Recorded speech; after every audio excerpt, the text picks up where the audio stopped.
son? What's up? Ice up, son. What's up? Carolina keep pounding. Carolina keep pounding. The Panthers on the prowl will continue driving down the field to the red zone. We just got a first down and 10. Smitty on the loose, wide open Ted again. Stack 6 more on the board, looking like a win. With the 6-game winning streak, put them out their misery. Brady wanna cry when the ref threw the penalty. Panthers got a hot team, Patriots the enemy. Draw the first blood, different team than we used to be. Cam swerving through the traffic, signaling a first down. Fans on their feet and the crowd getting really loud. Offense did a job off the field. There's a towel. Bank of America. Stadium is going down. Defense got him pushed back to the end zone. Hardy with the sack. That's a safety and we got the ball. Rushing on your shotgun. Staring at the barrel, y'all. All New England fans hear him saying that ain't fair. Ice up, son. What's up? Ice up, son. What's up? Carolina keep pounding. Carolina keep pounding. Ice up, son. What's up? Ice up, son. What's up? Carolina keep pounding. Carolina keep pounding. Better watch the linebacker. He can read you like a book. Run 40 yards just to tackle Luke. Got him shook. Tobert like a tank. And D'Angelo with the fake. Stiff farm out of bounds. 25 to game. Stewart back, healthy 3 lethal running backs. It's suicide at the wide receivers, it's a rout. Secret weapon make plays, Greg Olsen make it happen. Keep pounding on these haters, we ain't playing John Madden. Legion of the hometown go boom.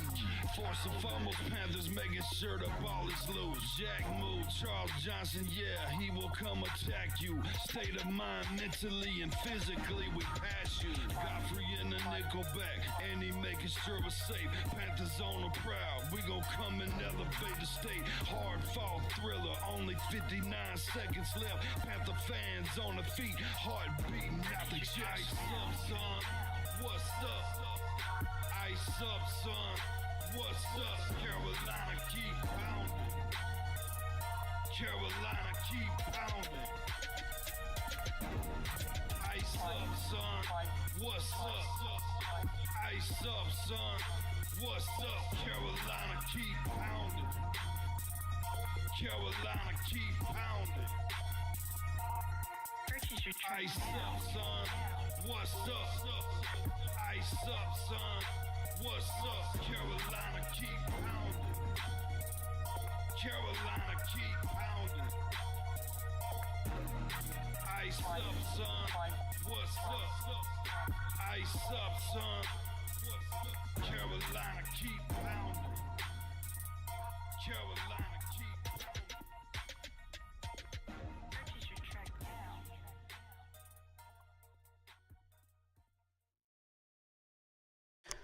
What is up, Keep Pounding crew? We're back for day 2 of training camp. And hit that like button, hit that sub button, hit that bell, select all, leave a comment down below if you feel like doing so. And don't forget to check out the Facebook group page, Keep Pounding in all caps, for in-game post polls, opinions, and reactions to NFL news, as well as scheduling for the channel and for the Yahoo Sports Fantasy Football League, who currently has 1 spot open. We have 1 spot open and 2 people interested so far for the Keep Pounding League. I'm going to be filling in the other league once the original owner of that league gets his people in and I get my people in with followers and subscribers. So once we get that going, we'll open it up. So day 2 is underway, and it is a rainy one. But I'd like to welcome and shout out Marcos Cash, Donna B, to the chat. Welcome, welcome, welcome. And everybody else that's come in here and is hanging out, for the training camp process. To hear the updates and find out what's going on. Welcome. Don't forget to leave a like on your way in and out. All right. So, a rainy day in Charlotte, North Carolina. And in the past, we have focused on just delaying, because of weather delays in Spartanburg, South Carolina. And the interesting thing about Spartanburg is the weather is just absolutely nuts. You never know what you're going to see. You could see rain, you could see hail, you could see wind out the wazoo, you could see 98-degree temperatures. It's just nuts in Spartanburg. And since we moved it up to Charlotte, it's like, okay, well, now you're just seeing rain and a few scattered showers and stuff like that. The only reason we would delay practices by extreme weather like lightning and stuff like that. Typical stuff that you would delay an actual NFL game with. But during the time of Matt Rule and Frank, we delayed. And with the weather being the way it is, if this was any other sport, you'd be like, okay, yeah, that's understandable. They delay for baseball games, they delay for soccer games, stuff like that are played outdoors. But for football, you got to play through it. So, what does Dave Canales do? The winningest coach in Carolina in the future of the Panthers decides he wants to play through it and he wants to focus on turnovers and ball protection. And I gotta say, I'm impressed. That's what we're looking for. Because if you don't focus on those things, your opponent will be during practices and training camp. So if you don't do it, you're already at a disadvantage. So I'm very impressed with Dave. Well done, Dave, for making that a priority today. Very impressive. Dunaby asks where the music is from. It's non-copyrighted music. Were you asking about the Ice Up Son Keep Pounding theme or the intro music that we came in with? Because the Ice Up song, that was from 10 years ago. And officially, Brian Young created that song. So credit to him. As far as the intro music that we came in with, that is,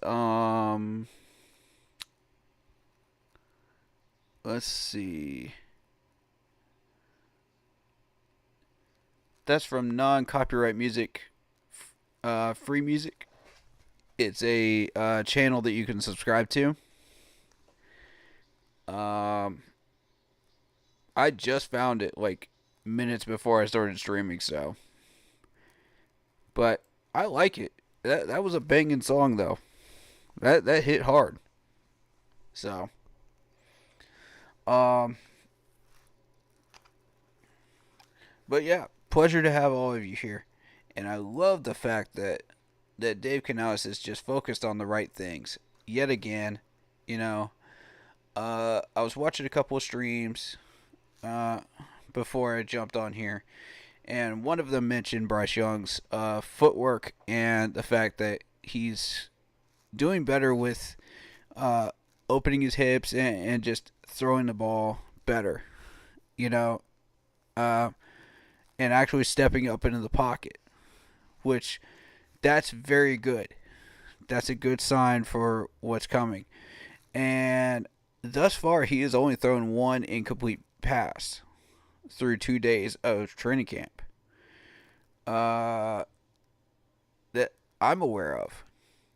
He may have thrown another one, during that practice, but they mentioned that he threw one and it was the first one that he had thrown. So, there's a lot of focus on Xavier Leggett. He had a bad day of practice the first day, and he came out and balled out. And that's what I'm looking to see, is if you have a bad first day, what are you doing the next day? Are you going to come out? Are you going to ball out? Are you going to do what you need to do? Are you going to step up? How are you going to recover? And that's the stuff I want to see in these camps from everybody. And XL delivered. I'm very, very pleased and excited to hear that news.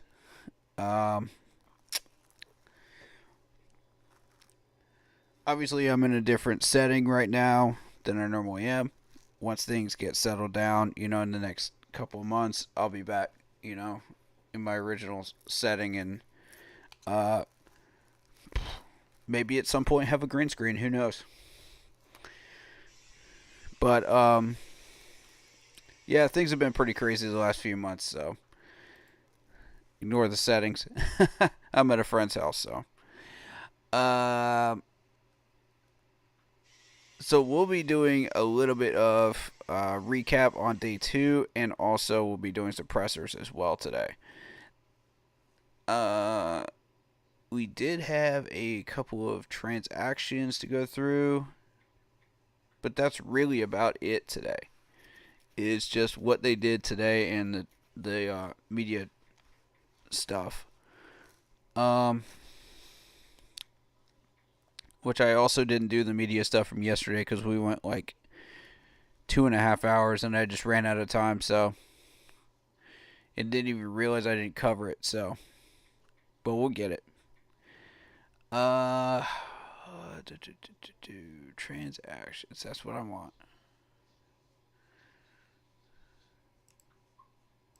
We'll get that up.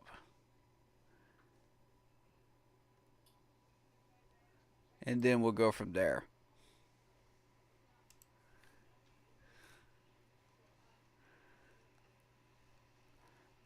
Chuba Hubbard was mentioned today as well. As well as a few other players. So that's very encouraging. Because I already know who Chuba is, as a player. I already know he's going to ball out. I already know what's going to happen with the running back room, and all that. So it's not anything new as far as that goes. And in the rain, you expect Chuba to play well. You expect him to do well. And I'm even hearing positivity from the Miles Sanders camp. So I'm excited about that. Dude did well in day 1. I don't know how he did today, but I know he did well yesterday. I was hearing good things, from streamers and people that have been there. I know C3 was there. I know 2 fans in the stands were there. I don't know who else actually was there. I'm hearing C3 is going to be there for Back Together Saturday, so unfortunately I will not be able to make that. I will be there for the 5th and the 6th for those 2 practices, so I'm excited to see these guys in pads and fully settled in once that happens. Let's see. We're looking for transactions.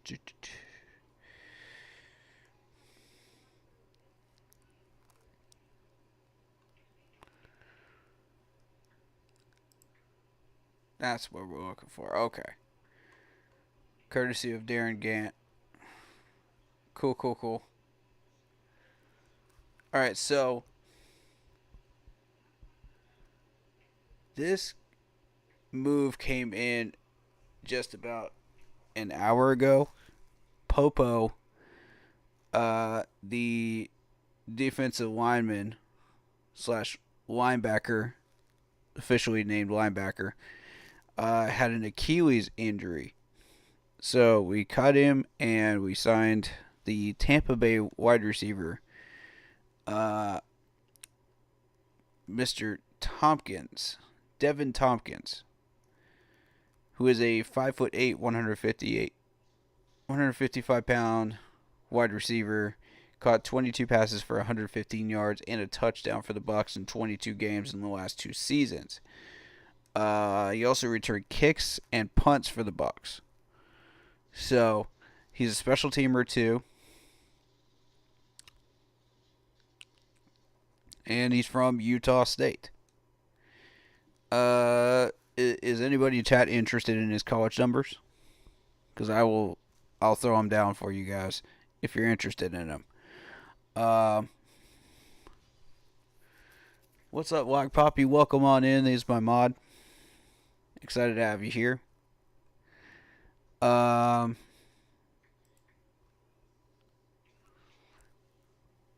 Let's I'm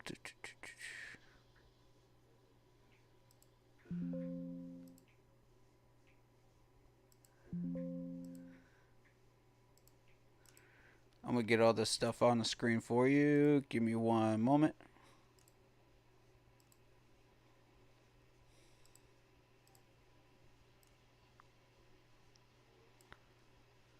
And there we go. All right.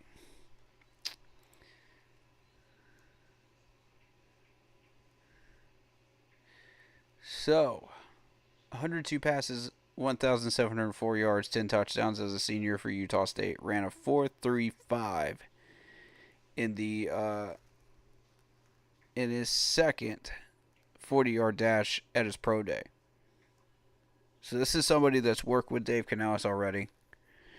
So there's some chemistry. Excited about that.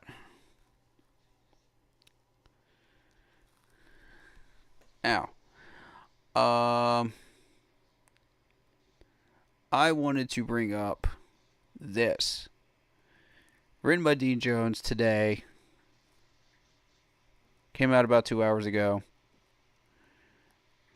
And as usual, Dean Jones is about a month late on pretty much everything he throws out there for Cat Crate. You know, we were talking about that Ayuk trade like a month ago. And now this dude's addressing it.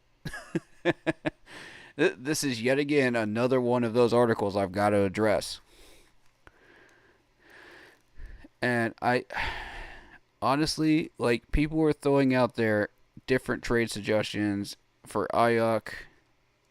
You know, he's once again saying he wants to be traded. But Thomas Davis is interested in him. And I don't know whether Thomas Davis actually said this, you know, today, or whether he said this a month ago. But obviously we pay attention to what Thomas Davis has to say. He doesn't speak much, but when he does, it's important that we listen. So, because of who he is. But he says, I would look into making an investment into bringing Brandon Ayuk in, because offensively, I feel like you can never have too many weapons. You can add guys like Deontay Johnson. That's an instant upgrade to the receiver room, right? And then you bring Adam Thielen, and then you draft Xavier Legette. I feel like adding another weapon like Brandon Ayuk would add instant credibility to the wide receiver room, and it would make them one of the best wide receiver rooms in the entire NFC South. And while I would love to see that happen, you know, we had T. Higgins on the radar as well. The problem is we can't afford to pay these guys. Let me show you guys something.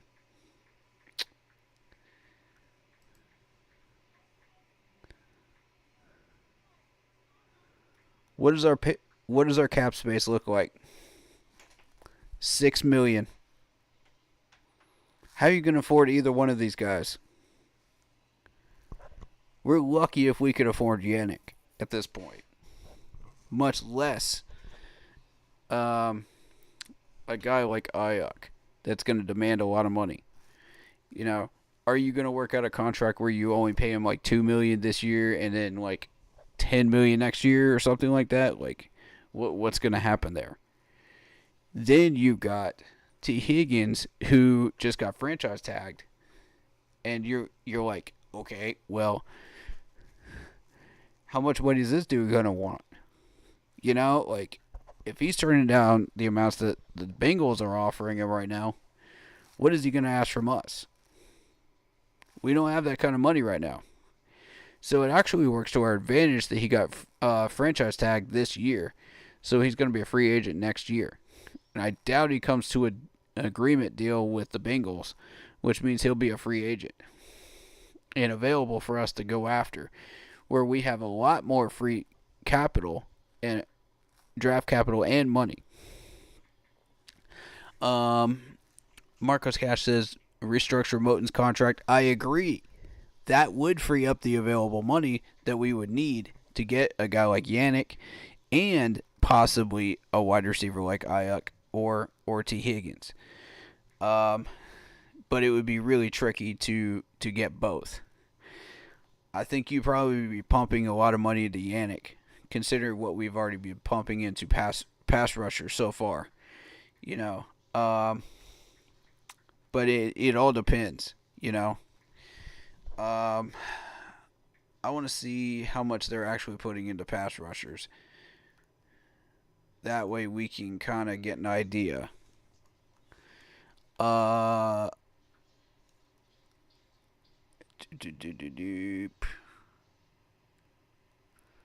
take a look at Clowney's contract, for example. Because Clowney will be a big name. That's... Okay, so Clowney, we're looking at, you know, $6 million in cap, $12 million in dead money. You know, see, this is what I'm talking about right here. This right here. Like, when you add a pass rusher, it's going to cost you. And you're looking at like a $700 roster bonus, you know, something like that. $90,000, I don't know what that one is, but you know, the point is these two numbers right here are the ones you want to pay attention to. $6 million in cap space, $12 million in dead money. See, that's going to be a problem. If you're going to try to get Yannick, he's going to want the same amount or slightly less, maybe $4 million. You know, which, I mean, at $6 million right now, we could do that. But I agree with Marcos where he says that we do need to restructure Taylor Mudd's contract. And I said that from the beginning. That was the first one I wanted restructured. So, and for some reason, Tillis didn't do it. Neither did Dan. So I don't know what the deal is there. You know, what's the progress on that? I don't know. Cap can be manipulated and swept under the rug. Saints have been doing it for years. That is true. But eventually it does come home to roost. I mean, look at what we dealt with under Marty Hurnley. You know, under Marty, you know, we were in the red for years.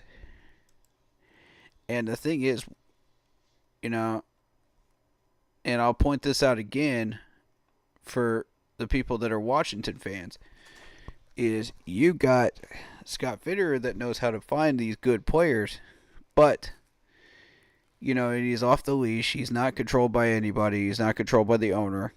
He's just doing his thing up in Washington. The problem is he's held back by Marty. Marty's going to go after these big players like Julius Peppers, you know, back in the day, you know, a Trey Turner, somebody like that, you know, this big name, and got a lot of talent. And over time, that talent will cost a lot of money. So Scott's got to find a way to get, that under control with the contracts. Because you don't want Marty handling those contracts up in Washington. He will ruin Washington. And he's done it with us. So, luckily for them, I don't think he is. But we'll see. My concern with Washington is that they're going to end up right around the same time, right around the same area we are on the draft order, and possibly steal a few players from us in the draft coming up. That's going to be a problem.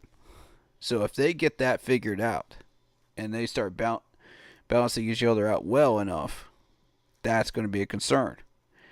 But if Marty's in control of the contracts, then we have nothing to worry about. So we don't know what's going on in that Washington front office right now, but it could be one of those two things. So we have to keep an eye on them, and I've instructed my team to keep an eye on that and just see what's going on.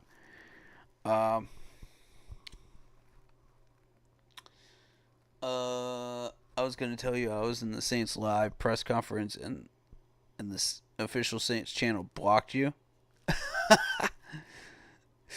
You took a screenshot of it. That's hilarious. Oh, man. That's great. Wow. I mean, what'd you do to piss him off? That's a beautiful. Oh, wow. But I'm glad you're here, though. I'm glad you're here. And we would never make an enemy of you here. But, it's the Saints,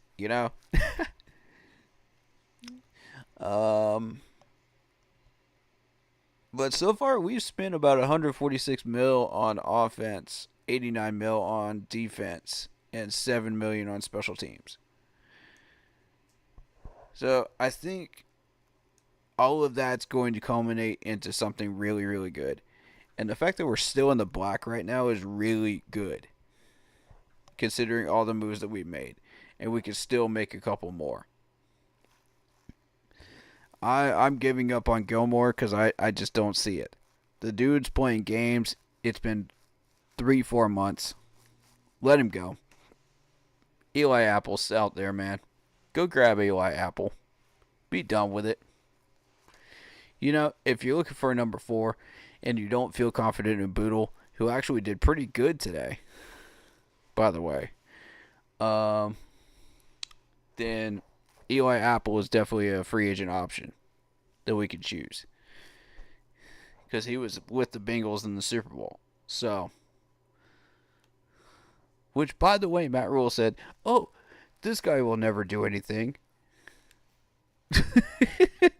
Wrong.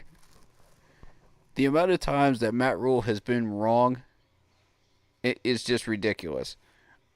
I had to take my shot there. I had to.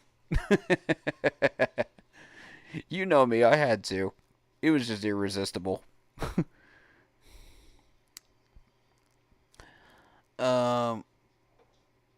Keep pounding, Panther Nation.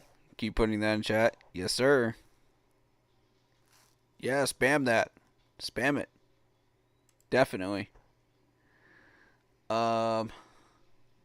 Mike Evans or Eli Apple, no thank you. Okay, I can understand Mike Evans. I get it.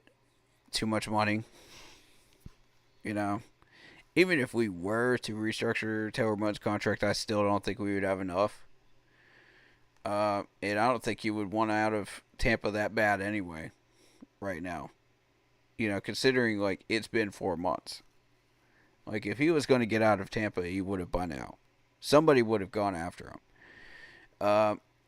As far as Eli Apple, he's kind of an emergency corner that we can throw in if we don't feel confident in Dane, which I have heard nothing about so far. So I'm going to keep an eye on Dane. when I go up there on the 5th and 6th. We're going to see what he can do. But if he is not what we're looking for, then we're going to need that fourth corner. Which means if Boodle doesn't, do what we need him to do, then it's going to have to be a corner off the free agent list. Which I don't mind spending about $2 to $4 million on a corner. That's fine. Because we got to have our secondary shored up. And then we can draft one, next year. Either way. I just feel like we need to start moving forward with that.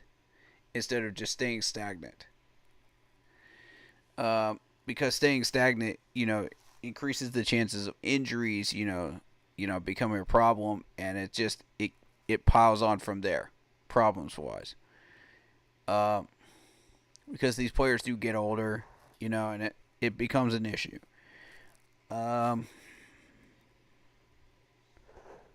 You're saying we play Mike Evans 2 times a year, and he's always bonus Burns, Eli Apple. Oh, so you want Mike Evans? Okay, so my whole thing is like Eli Apple would be an emergency choice.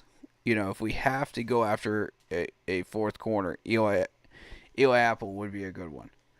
And that's fine. If he burns him this year, he burns him.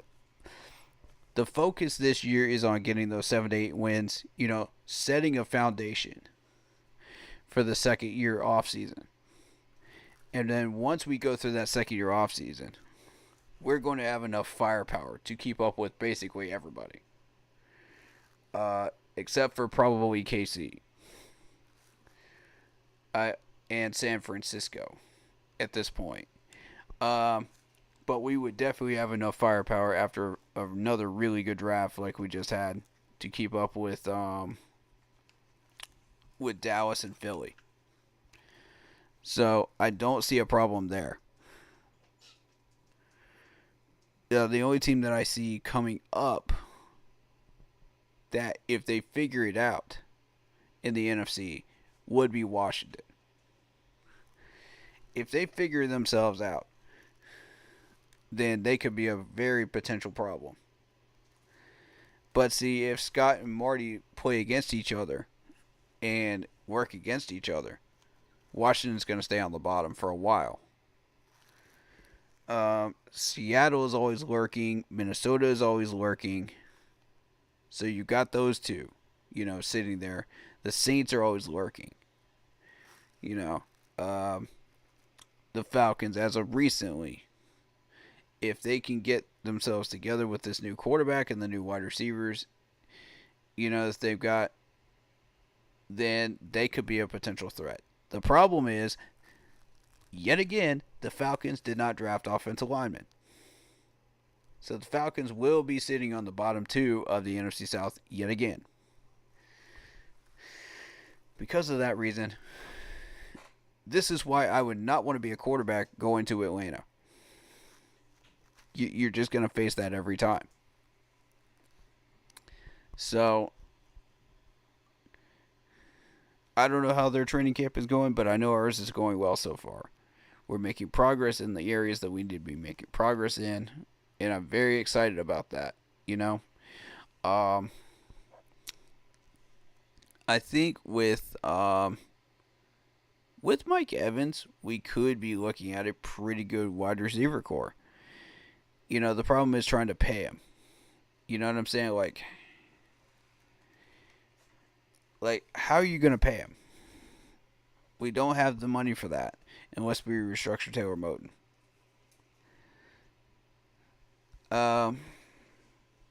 Would I like to have a T. Higgins? Would I like to have a Brandon Ayuk? Of course. But can we pay him? No. Not currently.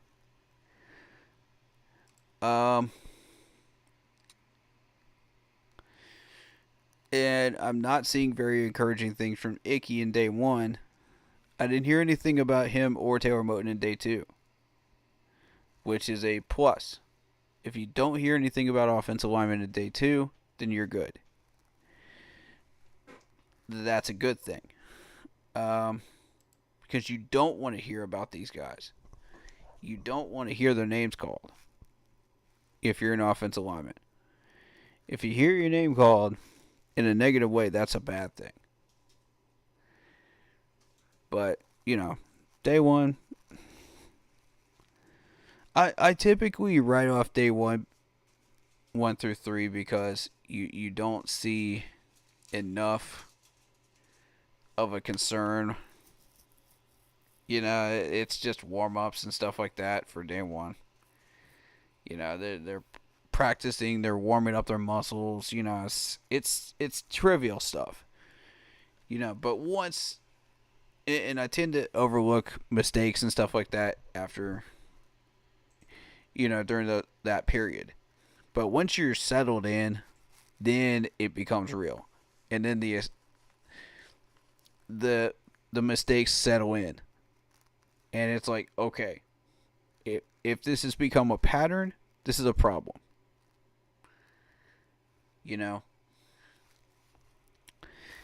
Good or bad, it's either a problem or it's a good thing. So, with that being said, I'm very lenient days 1 through 3. I have to disagree with Thomas Davis on this, because I don't. For now, I have to disagree. With all due respect to him, because we don't have the money. I see what he wants us to do, and I like it, but I like the intent. I do. But now ain't the time for that. If you were going to restructure Taylor Moton's contract, you should have done it a long time ago. And you still got the opportunity to do it. And I fully encourage our management to do so, please. I'm going to make an extra push on this one, because it needs to happen. Dude was trash last year. Restructure the contract, please. Alright, so.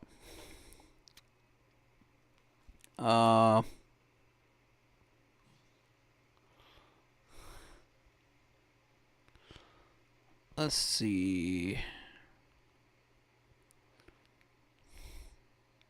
They put Boodle in an 11-on-11, which is interesting.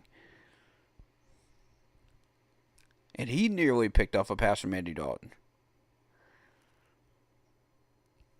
Now, see, here's my question. Okay, if Boodle is as good as people think he is, then he should be battling.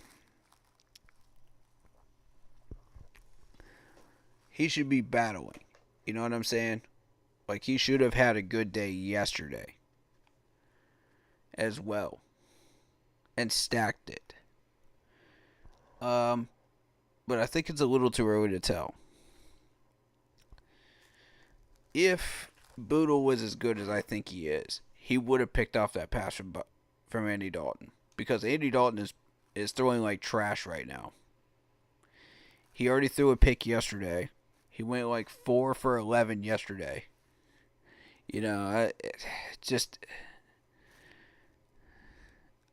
I don't like Andy Dalton right now on the field. I love him as a person, but on the field, it's just not there. He started to taper off, and it's not good. And I think after this year, you'll probably expect Andy Dalton to retire once his contract's up. Is it up this year, or is it up after this year? I'm not sure. But obviously he was too expensive to move, so we couldn't do it. Let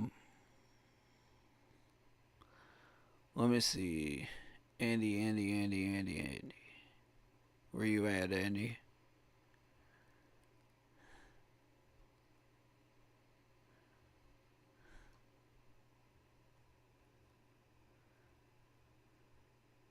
Because I'm not what. There it is. Yeah, see, like you'd be losing 901K at this point once this year's contract settles in. Um, you'd have to pay that as a penalty.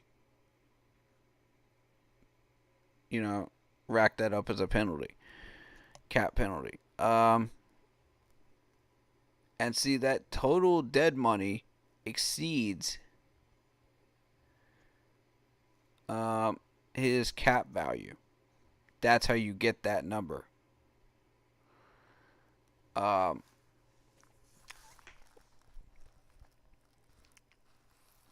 so my whole thing is like we just didn't want to pay that 901K as a cap penalty, and that's understandable for next year. Um, we're trying to avoid paying cap penalties at all. So I get it. I do. I get it.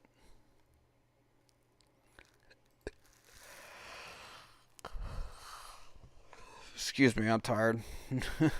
I'm always tired, though. So I'm a busy man.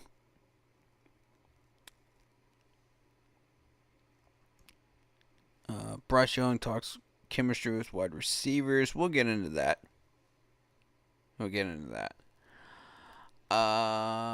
Troy Hill kind of buzzed Deontay Johnson's tower today. Defense got excited.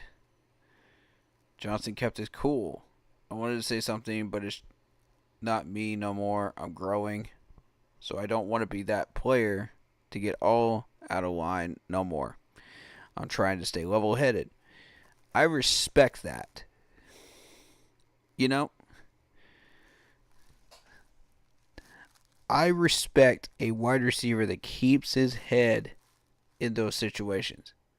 More so than I do a guy that's going to get into a scuffle with a guy at camp. Because that shows maturity. And when you have maturity and you have discipline, you know, as a player, you know, after a certain number of years in the league, and the more years that you are in the league, it teaches you that, you know.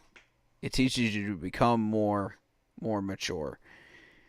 Then you're going to have less fights like that. And that's good. You know, if you're a rookie and you're going up against a vet and you do really well and you trash talk, you know, and the vet trash talks back, you know, it's like, well, blah, blah, blah, blah, blah, you know. It's understandable. You know, and they get into a scuffle. You know, and it reminded me of Josh Norman and Cam Newton back in the day. Because those two used to go at it. But, you know, a little bit of scuffling from a first year or second year guy, you know, versus a veteran guy, you know, you expect to see that. But I love the maturity, man. I love it. That's the type of stuff I want to see. Getting to the main point is the amount of turnovers that the defense created today, from what I'm hearing, is very impressive. I would have liked to see that in person, you know, to see how they're creating those turnovers. But so far, I'm very impressed with that. That's a very good sign that the defense is improving in that area.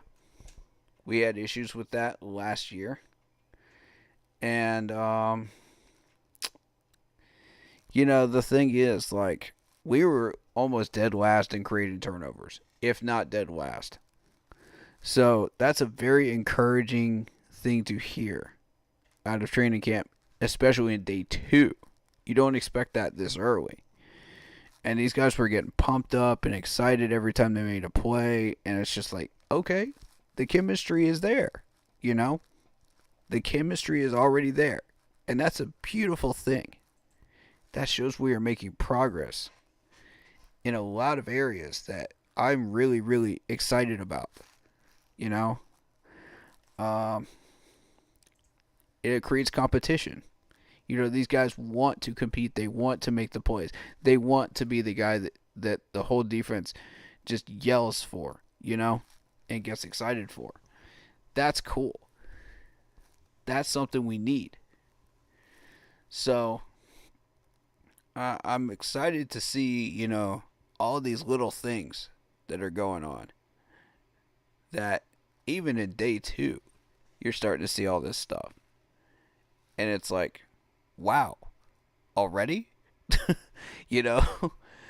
Like, and maybe I'm undervaluing Dave Canales to that point, where I didn't expect him to be able to get these guys to do that, in the first 2 days of camp. But I mean, you have to consider they've had OTAs, they've had since the draft to build chemistry with each other, outside of camp. So there is that too. So you have to factor that in. Another person that did really well today was Dante Jackson, from what I'm hearing.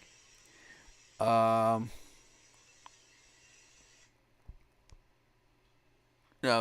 J.C. Horn. J.C. Horn, my bad. I keep forgetting that we got rid of Dante Jackson, but J.C. Horn did really well today on the one-on-ones.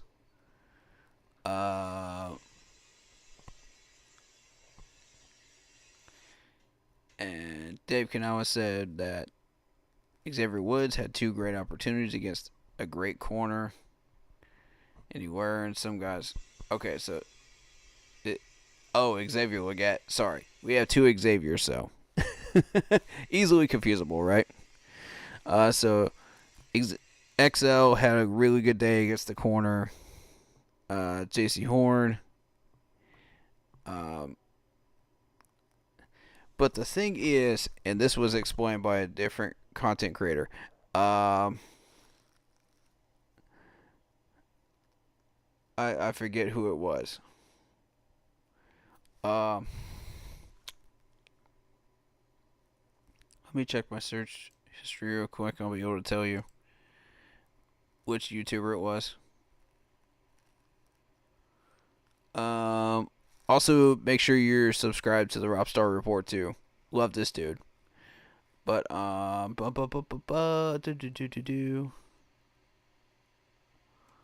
okay, so it was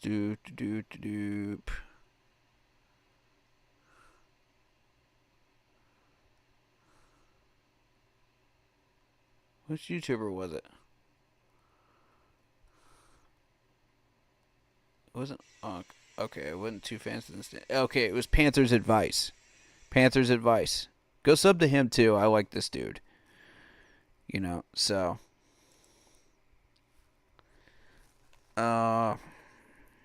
if you're not subbed to him already. And also C3 Podcast, Unk, Panthers Uncensored, Two Fans in the Stands. All these guys deserve subs, man. They're all really cool people, and I've met a lot of these folks first up close and personal, and hung out with them for a few minutes, during training camp and even outside of training camp at the Monster Sub and Grub. So, and I just love all of these people, man. I love this journey, and I love meeting all the new people, and especially content creators, and making new friends, and especially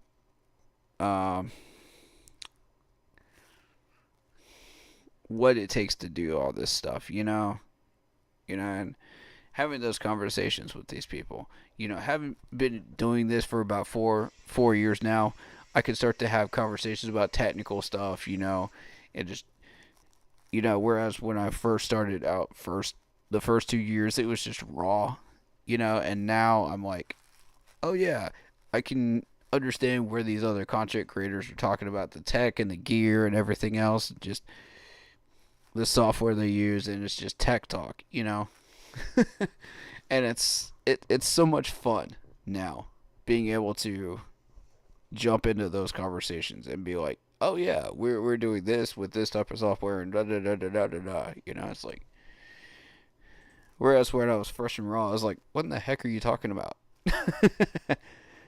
But it's a lot of fun, man. It's a lot of fun. But with the training camp being moved to Charlotte, I lose out on a lot of that now. To where I have to go up to Charlotte for only 2 or 3 days, and it's disappointing because it takes away from the experience of training camp for me. But I've already said that before, and I'll continue to say that. That's Tepper's way of doing things, and as long as he owns the team, he has control. So, as much as we don't like it. But it gives people up in Charlotte a chance to see this team and take a look at them and see what we have, what we don't have, So it is a good opportunity for them to be able to go now.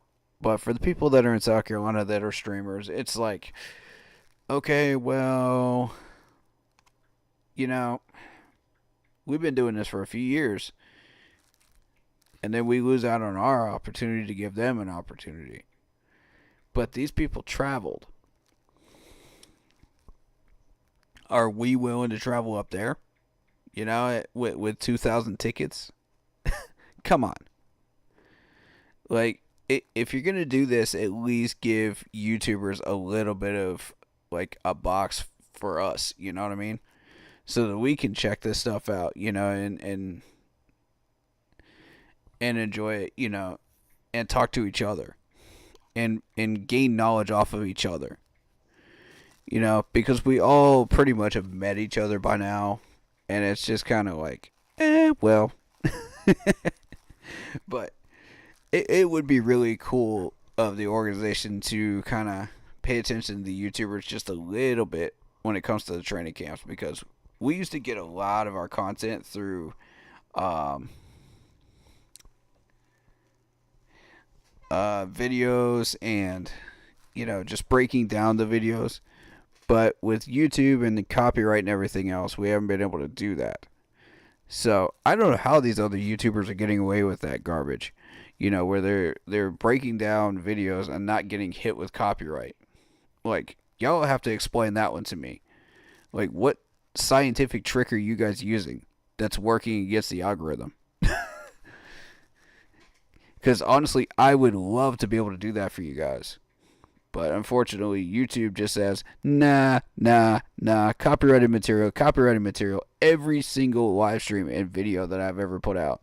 And I'm just like, come on, man. I'm getting hit with copyright stuff from last year. When I was breaking down, college film. For goodness sakes, YouTube, chill, man. I'm not trying to make money off this crap. I'm just trying to break down the stuff so we can have more knowledge. And for some reason, they don't want us to shout out the people that we're taking that video from, so I don't know. But it is what it is. But yeah, if you're going to sell 2,000 tickets, per practice day, I'd like to see a little bit more attention paid to YouTubers, and a little bit more love and respect towards us, because we most of us do this stuff for free. Some of us do this for money, but some of us do this for free, and we're getting the same content the media is, and we'd love to have a little bit more respect, given towards us. To where we can have the freedom to do what we need to do as well. YouTube is a platform as well as ESPN, and all these other media stations. And shutting this down is just a power play, like I said. So, if the NFL organizations and teams decide they wish to help us out, that would be amazing. I'm not pushing it, but I would like to see it happen. Give us our own little booth, for us, You gave a boost for the media, give a boost for us, like a little covered area. That'd be awesome. Where we could set up our gear, get some film, if we want to do that,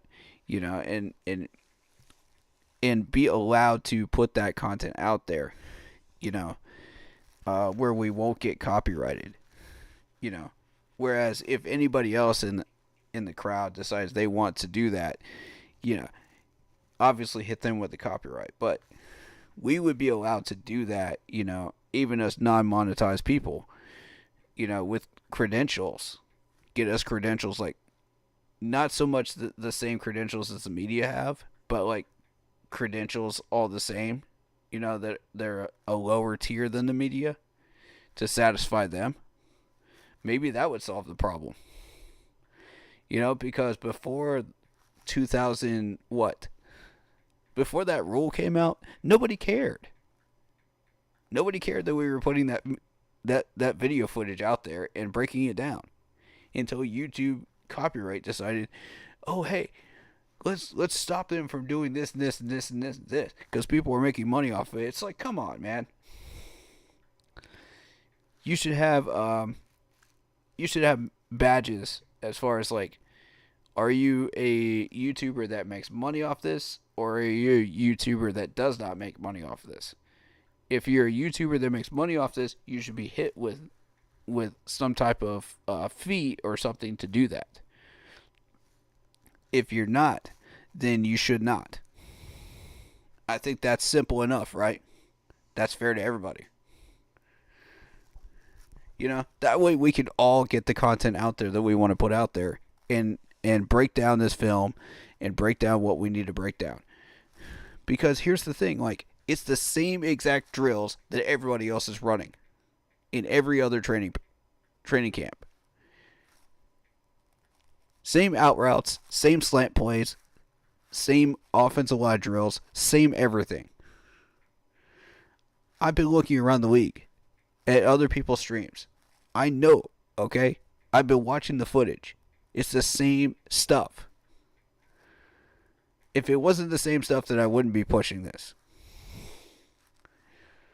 But it is. So, I don't know what to tell you. But I think that's a viable solution, don't you guys?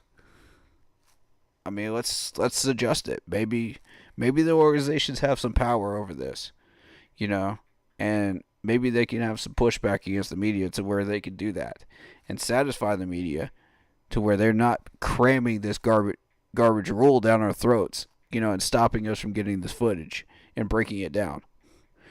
Because honestly, you took away a massive tool in us YouTubers' tool belt to be able to break this stuff down and understand what we're doing with here, and understand these players and their tendencies, their footwork, their hands, little things that I can break down for you on film and show you, not just tell you about, but show you, because some people are visual learners, not just auditory. So that's why I do a lot of the stuff I do is to make sure that everybody gets the chance to learn, not just the auditory people, but everybody. So that's why I do, like, the live reactions to the games. That way, like, because everybody's pretty much watching the games anyway during the regular season and the preseason, they get to see it.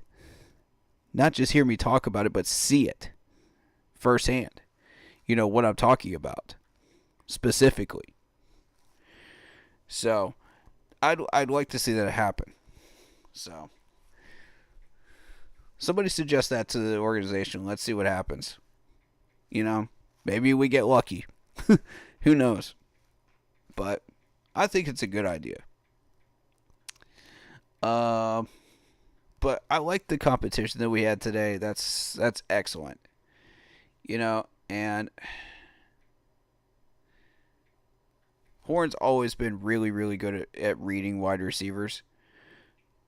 And as I was previously alluding to, and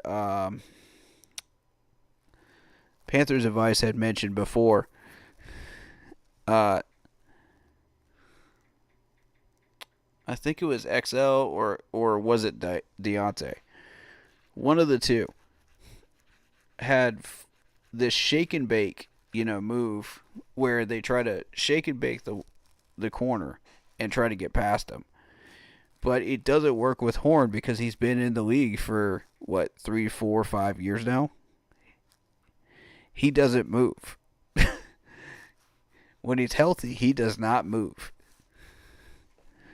When he's injured, maybe, but when he's healthy, no. So it's something that I think it's XL that he was talking about. That's just something that XL is going to have to adjust with, as he's going through this camp, and he's got a month to figure it out, So we'll see how that progression lands, and the coaches will notice it. They'll see it on tape, and they'll say, "Oh, hey, XL, we need to work with you on this. Let's work with you on your footwork. Let's see what we're doing here. Show me what you're doing." And they'll physically adjust that. And over a course of like 3, 4, 5, 6 days, you'll start to see progress, just like you are with Bryce Young. And like I said, Bryce Young has only had like one incompletion in 2 days, reportedly. So I'm very excited to see that. He's not rolling out like he used to. He's just stepping up into the pocket and just landing the throws. And that's good when it comes to release time. Because you're looking at a 2.7 release time with Bryce Young. And with Cam Newton making himself available, that's going to help too when it comes to his technique. Because Cam Newton is, even though he was throwing a lot of picks after the concussion, his technique was still solid. I will still vouch for that. Even in New England, it was still solid. So technique is the best thing that Cam Newton can bring to him, as far as bringing to the table for Bryce Young, and intelligence on what coverages and where to throw the ball, where not to throw the ball, when not to force it, stuff like that. That's where Cam Newton's going to really come in handy for Bryce in the process. So I'm excited about that. I'd like to see him privately work with Matt Ryan, outside of training camp, as far as the release time. That's if Matt Ryan decides he wants to do it. He's retired now, so, like I said, you don't have to sign Matt Ryan to have him train Bryce Young. Even though they're divisional rivals, Matt Ryan would be a very, very useful tool for Bryce Young as far as the release time. And maybe he could get that down to 2.6. You never know. I don't think you'll ever see 2.5, but you'll see 2.6 if Matt Ryan works with him, which is good. But it is what it is. But we're working on footwork, routes, little things like Dan said, and that's the key here, is making sure you're progressing, making sure you're moving forward, making sure you're doing something that pushes success and progress forward for us. That's what Dave and Dan are about right now. They're not even worried about what the season record is going to look like. They're more concerned with that, which, as they should be. Because, as I've said before, this is a marathon, not a sprint. If you focus on those little things, they will add up, and they will become very, very influential things once you get into the season. It's going to matter. You're going to see it start to matter. You're going to see the differences between this team and Frank's. You're going to see the differences between this team and Matt's when it comes to this stuff. And it's going to be obvious differences for the people that are really paying attention. For the people that aren't so much paying attention and don't really know as much, they're going to be like, well, good. We're playing better, you know? But for the people that are really, really watching for this stuff, and you've been listening to my streams, you've been listening to what I've been saying about these little technical details and the footwork and the hands and little things like that I've been pointing out, that's when it's going to click for you. And you're going to start to see this game differently than you did before. And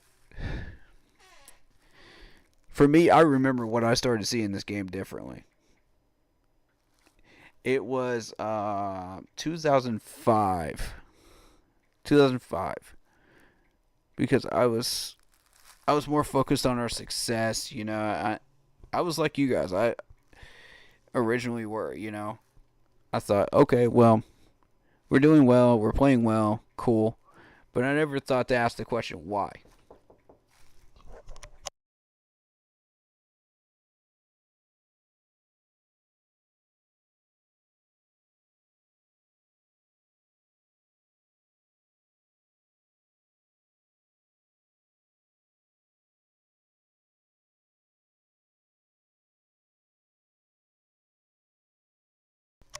All right, so um, and then I started asking the question why, and the game changed for me in a totally different reason, in a totally different respect. I started watching the footwork. I started watching the hands. You know, as we started progressing towards 2013, 2014. You know, and I had other things, you know, to concern myself with for about 6, 7 years, but in between. But, you know, the point is, I started paying attention to the details when we started building this team. And I started caring about the mantra, and I started caring about what this team is and this franchise is from top to bottom. And I started learning it. I had a reason to start learning it. You know, instead of just, oh yeah, the Panthers are winning, cool. All right, cool. You know, or the Panthers are losing, that sucks, and it just pissed off. You know, you want to punch your TV, you know, stuff like that. You know, but when you focus on the details, it becomes a totally different game. How many of you guys have noticed that? You know, how many of you guys have become detail oriented over the years? Because that's where I'm at now. And everybody remembers that moment, you know, when they became detail oriented. And it's like you can't put the ketchup back in the packet anymore after that point. So,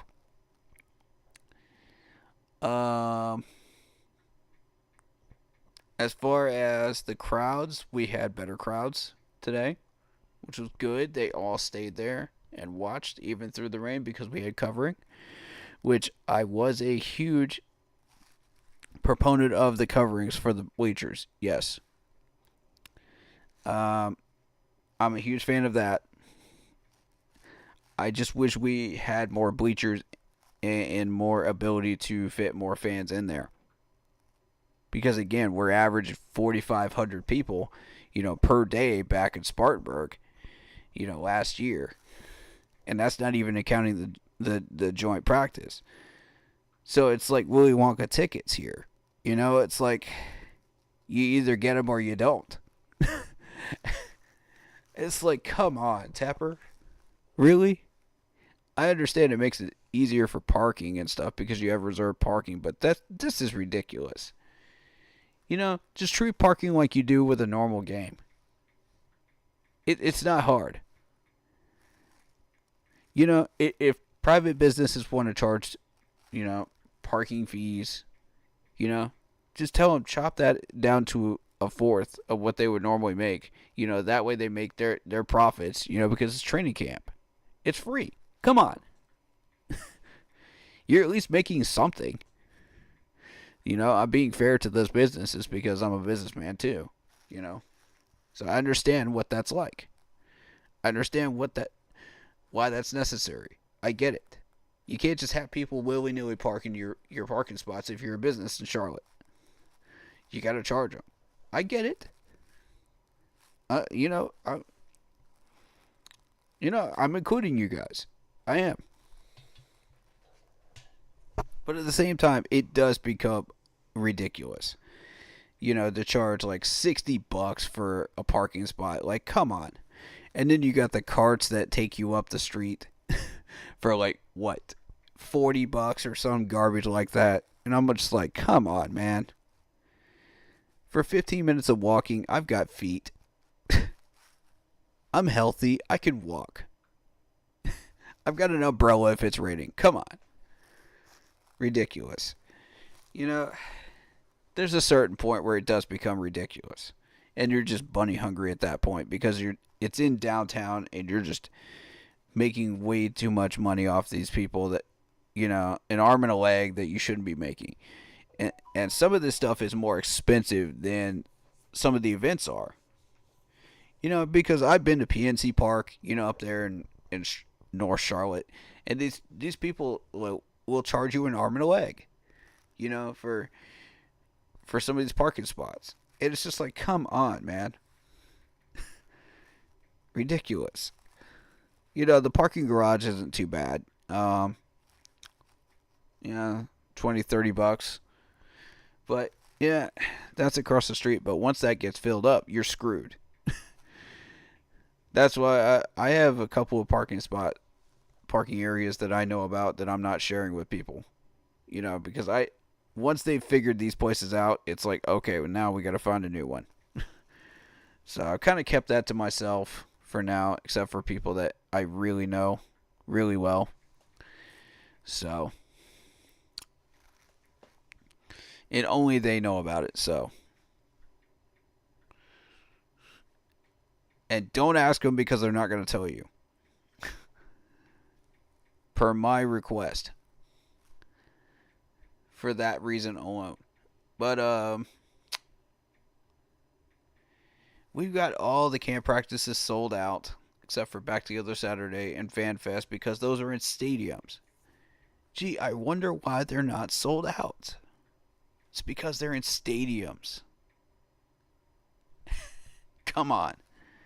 It's not rocket science to figure this out. Duh, Tepper. You need a bigger space. Da da da. Anyway. But,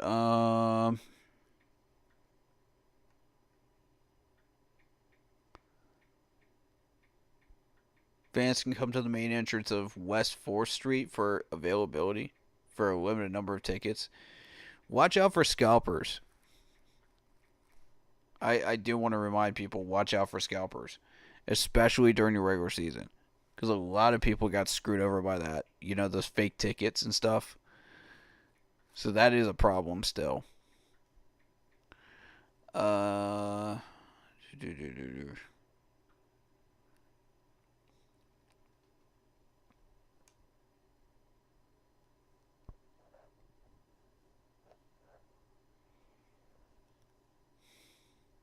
Bryce Young says he's in training camp mode, and most of these players are. They come out there, all their mindset is work, and as it should be. You're not coming there to play. You're not coming there to play a game of pool. You're not there to play air hockey. You're there to work. And that's, we've gotten rid of that garbage, relaxed, lazy stigma, that we've had under Frank and Matt. And it's a great thing.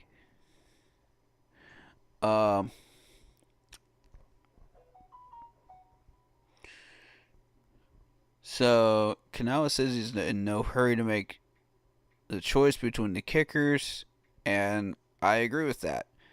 Let them work each other out, man. Let them compete with each other. You want competition at every single position, even kicker. So this is beautiful. This is exactly what we want because it creates hunger. It creates a want to be in those positions and win those positions. He learned it from Pete Carroll. It's like, I don't make the decision until the last possible time that you have to. So you just keep gathering information. The evaluation process continues. Very smart. Very smart. Very intelligent. I like that. And it worked for Pete Carroll. Jordan Fuller was out with a family matter. Tommy Tremble showed up late with an injury, hamstring issue. I think that's smart. Put him on the active pup list.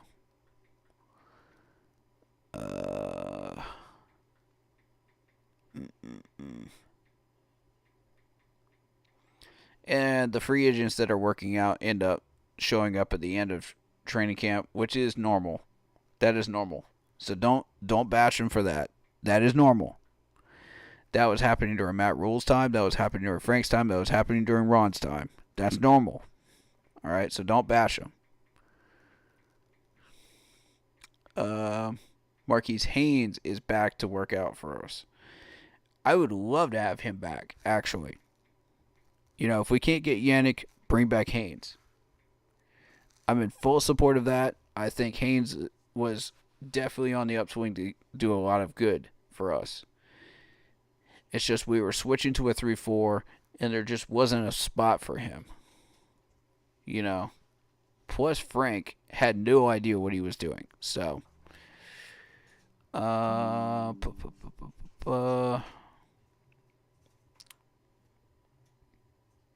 yeah, he had 14 sacks, including a career high 5 in 2022.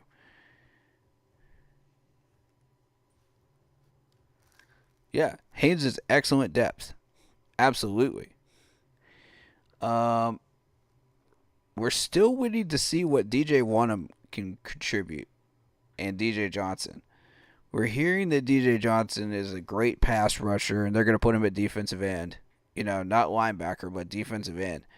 And my whole thing is like, if you're going to draft him as a linebacker, put him at linebacker. If you're going to draft a defensive end, put him at defensive end. I've always said that. You know, if you need to adapt it, you know, for emergency situations, okay, cool. You know, on the depth chart. But, you know, at that point, then yes, they could play both positions. If they're able to play both positions, make one of them a primary and draft them at that primary position. And don't move them unless you have to. Because that's what they do best. You know, I've been saying that. People don't understand this. They're like, oh, well, you could just switch them around. You could just switch them around. It's not that.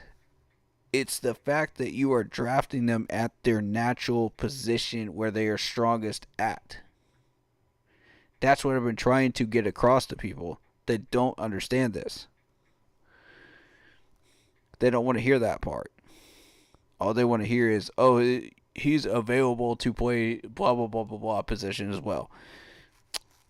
That's not always the case either, too. Some of these guys will only have like 2 or 3 snaps at another position. In the case of Brady Christensen, you got that. You know, he's never played a snap at center. So there you go. So that's not always the case. But can he do it? Yes. Does he have the potential to do it? Yes.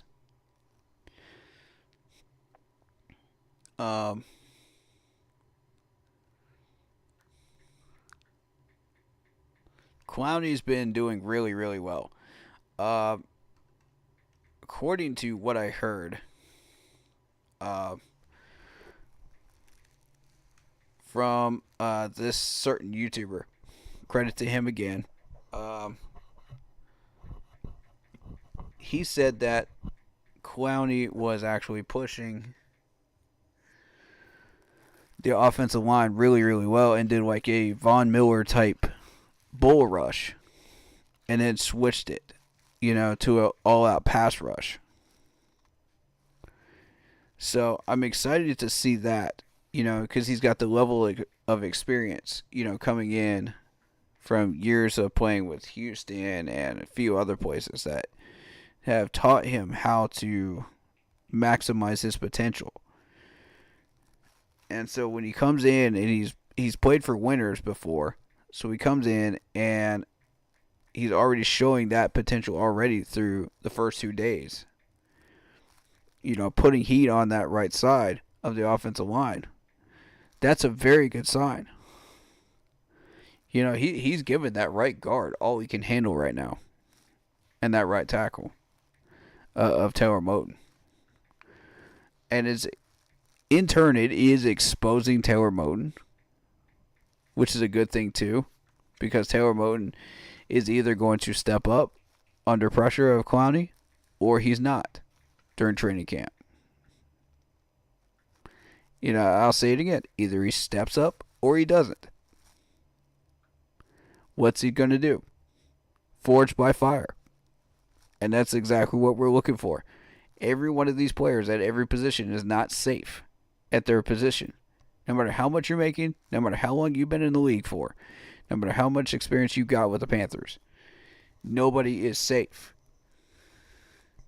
And that's exactly how we want to run this team. It creates competition. It creates hunger. It creates a dominance. If you've been there for a long time, you want to stay there. If you've got a big contract, you want to keep that big contract. You don't want to be cut at the end of that big contract and move somewhere. If you're a rookie, you're hungry. You want those positions. If you're a 1 to 2 year man, you want those positions. There's always somebody hungry to take your spot. Always. So I encourage these guys, keep yourselves disciplined and stay hungry. No matter who you are on this 90-man roster. I don't care if you're the bench warmer. I don't care if you're a kicker. Stay hungry. Look at Mevis. Mevis is hungrier than anybody right now. Let that be an example for you. Let him be a shining example of what you're looking for.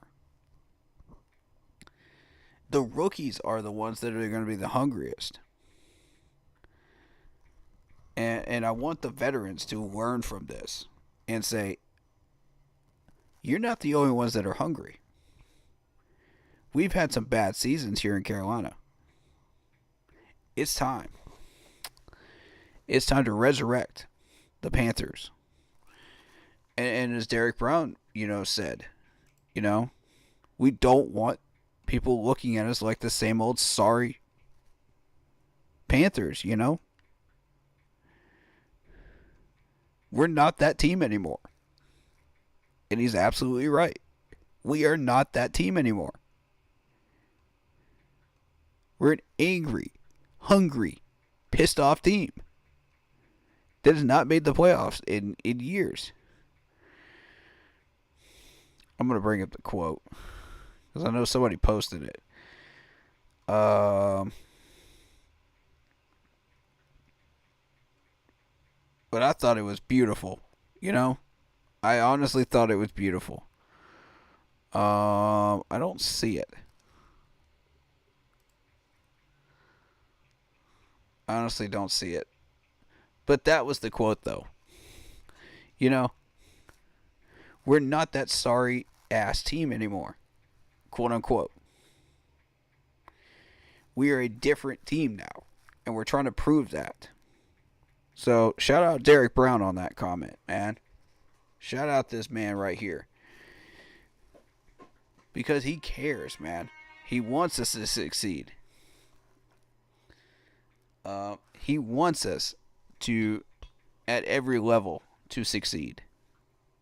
He buys into the dream that we're doing. Shout out Broski Bear. Lock Poppy finally took people's advice and we got a mic so we can finally hear him. I had a mic, man. I've had a mic. I'm just not good at it. Okay, it's 3 to 4 years, doing this stuff. So I'm not that great at it. I tried my best though. Broski says just keep building your team so that when the next QB comes, he'll be in a good spot, similar to what Chicago is doing. I think you're severely underestimating Bryce Young. This man has only thrown 1 interception so far in 2 training camp days. Granted, it's without pads. But he's only thrown 1 pick. Think about that, broski. He's not rolling out anymore. He's closing his hips. He's actually stepping up in the pocket, and he's delivering the ball. Dave Canales is already having an impact on him. And I guarantee you're going to see a much improved Bryce Young this year. Now, will that be enough to get us to the playoffs? Probably not. But it'll get us into the conversation for a wild card. I can guarantee you that.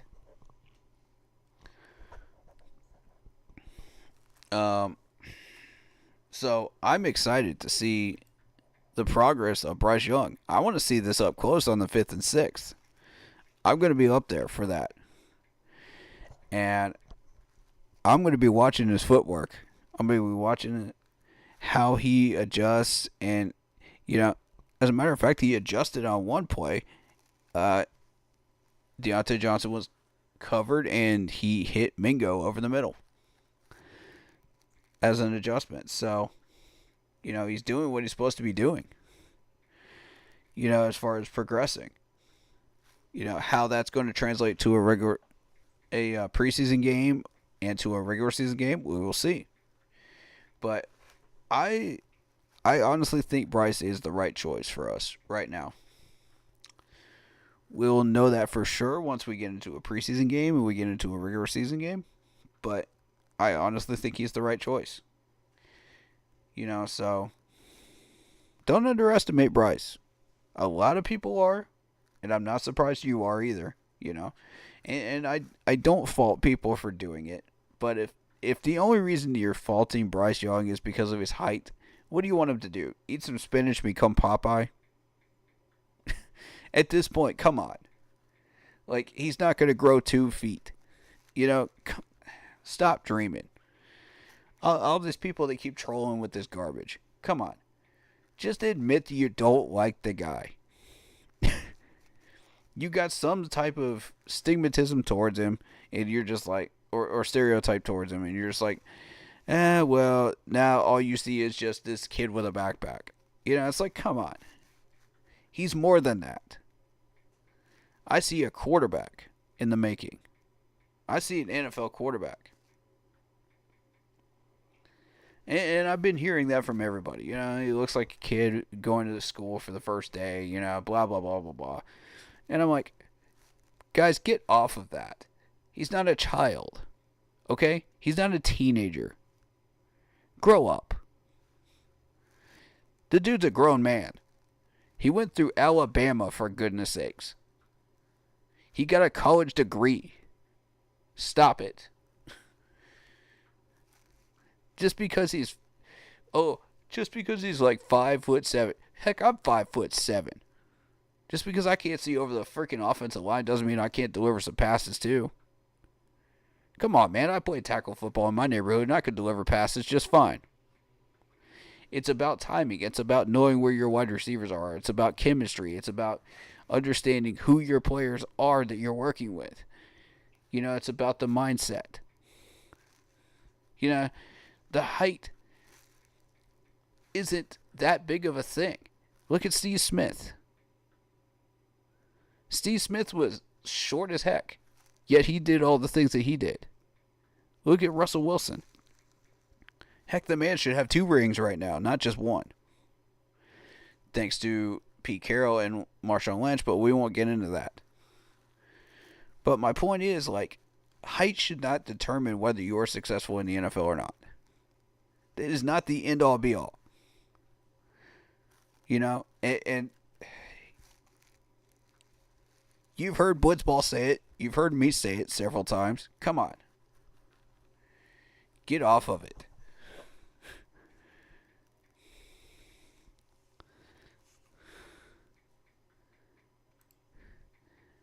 All right, so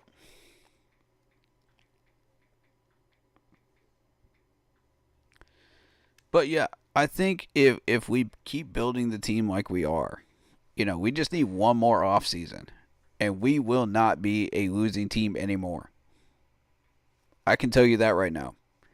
9 to 10 wins every year, regardless of what our schedule looks like, because the rest of the league is just getting weaker. We're getting stronger, and it's become a thing, Like, the Eagles and the Dallas Cowboys are staying stagnant. San Francisco is becoming consistently good. Green Bay's going downhill.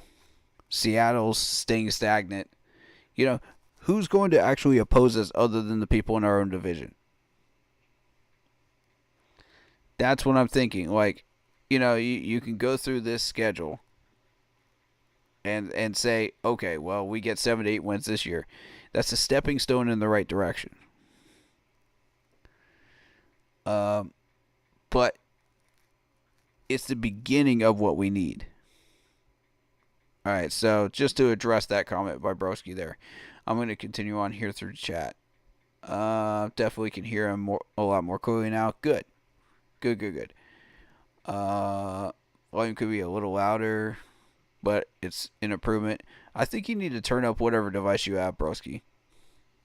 Are you watching on a phone? Are you watching on a tablet? What are you watching on? Are you watching on your laptop? PC? Turn it up, man. Like Poppy says, if Bryce lights up the Bears, Broski will not show his face in here no more. I mean, Broski, you're willing to hang out here, man. Even if you lose, man. Show some humility. You know what I'm saying? Like, I feel like it's going to happen. Just show some humility, man. Show some respect, show some humility, and we'll of course, welcome you back in. You're a valued member of this Keep Pounding community, of course. Just like everybody else. Broski says, stop keeping training camp stats. Come on, dude. Get it together. He's playing catch in shorts in a jersey. Okay, so is everybody else. So is everybody else, though. Find me a team that's not doing that. My whole thing is, like, these stats help determine who you are. Yeah, it's not stats in a game, but it helps determine who these players are. You're looking for patterns. You're looking for good or bad patterns.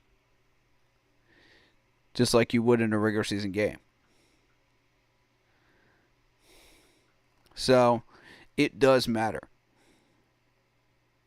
But I'm more focused on, like, how these players are doing, footwork, hands, stuff like that.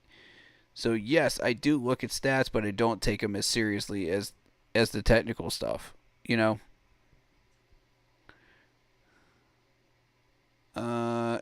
Legette could be scary good. Like Poppy says, yes, I agree. He's just got to get rid of that double move stuff that he was doing in South Carolina. And if he managed to pull that off, in the NFL, I think he'll be really, really successful. Broski says, Bryce looks like a middle school kid with that backpack on. You don't draft him, is what you do. Come on. Keyboard elf quarterback doesn't succeed in the NFL. Just admit you don't like him, Broski. Just admit you don't like him. What does that have to do with his skills? Okay, so people made fun of Cam Newton back in the day for how he dressed. What does that have to do with his skills? Nothing. Nothing at all. Cam Newton balled out. What's Bryce going to do once he gets trained up? ball out. So I don't want to hear anything about him looking like a kid when he starts winning games. None of these people are going to be saying any of that stuff. They're going to be saying, oh, yeah, he's a winner. He's a baller. He's a great quarterback. And then once he starts losing, oh, he looks like a middle school kid. Oh, he's got a backpack on. Oh, he looks like a child. Man, stop it. Oh, y'all act like some doggone children sometimes, man. With garbage like that. And I see it every year. Y'all find one player to pick on. Like it's a middle school playground. And y'all treat these players like they're 10-year-old children. And you bully them. I've seen it. Don't act like you don't. Because you're doing it right now, broski. I've seen it on several different streams. Treat these people like grown men. Because that's what they are. They wouldn't be in the NFL if they weren't grown men.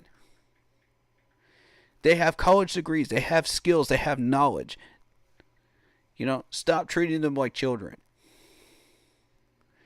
This comments like that is what gets my goat right there. That grinds my gears. Because these players are not that way. Okay? They are not this stereotypical kid in a backpack garbage. Or they're not some random stylish runway model person. They're players. They're NFL players. They're human beings and they're people. Treat them that way. Thank you. Bryce needs to grow up with his keyboard elf beyond. You need to grow up with comments like that. Because those comments are the reason why these players keep getting harassed by everybody. Everybody just feeds into it and they act like, oh, these players are. Who cares what the heck they look like? They're players. They're people. You're a person. They're a person. Act like it. Grow up. So everybody that's been saying that type of stuff needs to grow up themselves. I don't care if I take smoke for that. Come at me. Because I'll say the same doggone thing I'm saying to y'all. Stop this trash. Y'all the same people that are so quick to throw a player under the bus when they fail. You just love to see a player fail. But when they succeed, oh, you ain't got nothing to say other than, oh yeah, they're a baller, they're a baller, they're a baller. That's all you got to say. But when they fail, oh, let's throw everybody under the bus. Let's trash this team. Dumpster fire. Throw it all in the trash can. They're all garbage. Like, everybody's been doing this crap, man. Everybody. Find me a streamer that hasn't. Besides me and Blitz.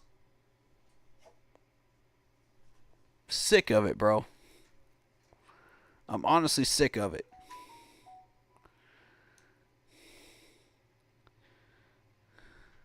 Average Bears fan. Bears got so many weapons, just came last in the division. Exactly. What did you guys do last year? What did you guys do last year? Oh, whoop-de-doo. Y'all got a new quarterback. Y'all got DJ Moore up there.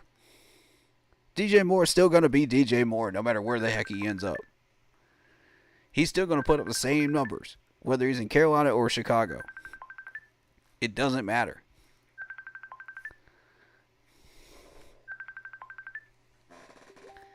It does not matter, bro.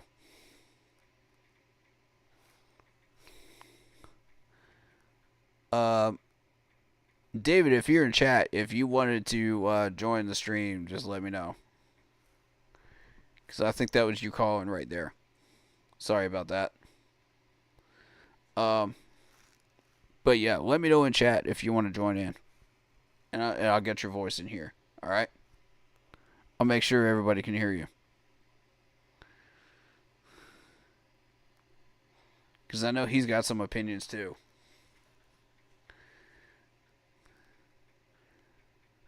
Here we go with another one of these comments. Bryce has another. has a pop gun arm and can't see downfield. Steve Smith was a wide receiver leader of, of quarterbacks. Doesn't succeed in the NFL. Okay, you're the same person that bashed Cam Newton back in the day. Oh, Cam Newton dressed like a clown. Cam Newton dressed like this. Cam Newton dressed like that every week. I noticed y'all weren't saying the same things when we went 15-1 and went to the Super Bowl. None of y'all said those things. None of y'all. You think I'm not going to call y'all out on that? Please. Man, please. See, this is the type of trash, man. That's what I'm talking about right there. Get this trash out of here, man. He's a human being. He's a player. He's got knowledge. He's got skills. Treat him that way. He's a human being, just like you are. Why do you people always have to find a reason to pick on people, man? Why y'all gotta find a reason to bully people? Y'all didn't get enough love when you were younger? Come on, man. So you gotta throw that heat at somebody else? It's ridiculous. So Lamar Jackson didn't succeed in the NFL. Exactly like Poppy. Thank you. Drew Brees, Kyler Murray, the list goes on. Thank you. Panthers are a 3-win season this year.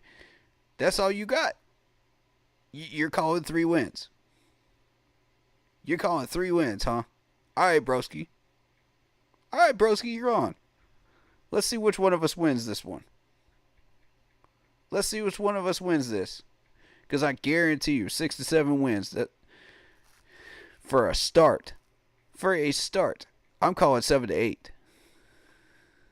Because I think 7 to 8 is more realistic. Considering the schedule and what we're running into. You know, we don't have enough firepower to go any further than that, I don't think. There's some people that disagree. You know, and I respect that opinion. But, you know, realistically, I don't see us getting past the Bengals. I don't see us getting past the Chiefs for sure. We definitely don't have enough firepower for that. We're about we would make it about a half with the Chiefs with the firepower that we have, and that's a good measuring stick. You know, let's use that game as a measuring stick once we get there. You know, and injuries and all kinds of factors are going to be involved. So it's not going to be as easy as, oh, we're just playing them. You know, full speed, full health, you know, and using that as a full measuring stick. You can't use it as a full measuring stick. No game in the NFL, you know, except for game 1, is a full measuring stick. Because of that factor right there. Smart Walker, $8.99 at training camp. Yeah, true. Exactly, Donna B. The Carolinas love Bryce Young. That's what matters. I mean, some people do. Some people hate his guts. I mean, it's the same thing with Cam Newton. It's going to be like that with any quarterback we bring through here. Any quarterback. Name a random quarterback that we could draft in the future. It's going to be the same thing. Because that's how their mindset is. That's how they think. It would not matter. You could bring in the next Super Bowl champion, Tom Brady type quarterback, and they would be like, ooh, this quarterback is trash, this quarterback's trash, whenever we start losing games. And picking on all kinds of things wrong with them. They're schoolyard bullies, man. That's what these people are. And I'm calling them for what they are. I got love for y'all. Don't mistake that. Don't mistake that, because I got love for y'all. All of y'all in the Panthers fan base. No matter who you are, I got love for you. But y'all got to stop treating these players like children, man. For real. Stop doing it. Stop bullying. It's not cool. It's not funny. It's not... If you're... Look, man. Some people find that entertaining. I don't. If you find it entertaining on your channel, go for it. I don't. I think it's insulting. It's insulting these players' intelligence and who they are. And the people that they are. Now, if we're talking about people like a certain wide receiver, Robbie Anderson, that's a different matter. Because that dude's personality was flawed from the start. I'm not talking about people like that. You know? Sure, he's intelligent. Sure, he's smart. But his personality, ugh. You can leave that right where you left it. I'm talking about like normal players. You know, like Bryce Young, like Cam Newton, that are highly intelligent, that know what they're talking about and know what they're doing.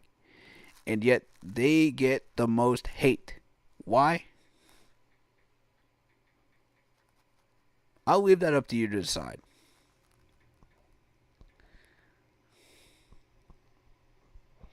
And then you want to tell us to grow up.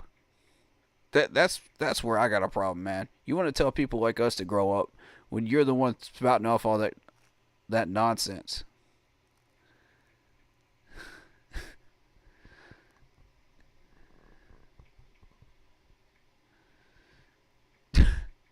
Wow.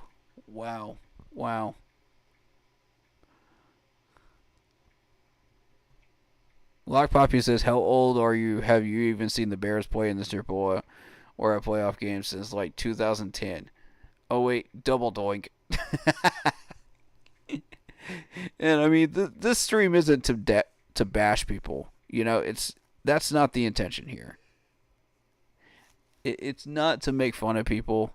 You know, it's everybody's opinions are valued, but you know there are some that just don't need to be said. You know what I mean? Respect the players and their personalities, please, and their intelligence. And it's not just you, broski. It's everybody. It's literally everybody in the fan base. I'm saying that in general. With all due respect to people, you know, that have made God knows how much money off of these streams, you know, and are incredibly intelligent people on their own. You know, show some respect, please. It's not that hard.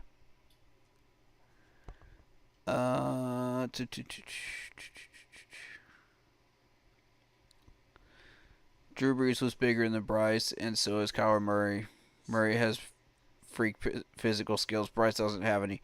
How do you know? How do you know that Bryce doesn't have those skills too? How do you know? He was under a bad coach last year. We had no training for the man. How do you know? Pick on people? It's called reality. Facts don't care. Bro, have you looked in a mirror lately on that comment right there? The amount of times that I've actually used that same line and I've actually been correct. But yet, other people want to use that line and they want to take advantage of that line and throw it back in people's faces. And it's a political line. It's exactly what it is. Facts don't care about your feelings. Okay. What facts have you actually presented today? What facts have you actually presented today, broski? Think about it. Actually think about it. And like I said, I'm not just picking on you specifically, broski. Like, several people have done this. Okay? It's not just you. I've been watching several people's streams, you know, and read the chats. So it's not just you. And I'm not going to say any names because I don't want to throw any names under the bus. I don't want to start anything, you know, because it's not necessary. But to not acknowledge it would be to disrespect the players. You know what I mean? And I don't want to do that. But if you think I haven't noticed it over the past 2 or 3 years that I've been streaming, and beyond that, when I've been in the comment sections in pretty much every group possible, yeah, I'd be a fool to not acknowledge it.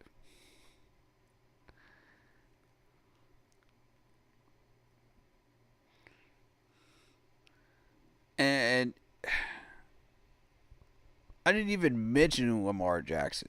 You're the one that brought him up, broski. Look, he's another one that is small and still succeeded. Okay? Add him to the list. It's not all about the size and the weight of a player that makes them successful. It's about what they do, too. Okay? You're only looking at half the picture. Okay. Let's say we take away the skill set of Michael Jordan. Okay? And you say, oh, well, he's freakishly tall. Is he successful just because he's freakishly tall? No. He's successful because he's got the skills along with being freakishly tall. That's my point. That's the part you don't want to hear, broski. You keep ignoring that. That and everybody else keeps ignoring it too. Okay, so Lamar Jackson is a 6'2". Still. Okay, leave him off the list then. Let's talk about Russell Wilson then, who should have had 2 Super Bowls. Cam Newton should have had a Super Bowl ring. My point is, you don't... Look, man.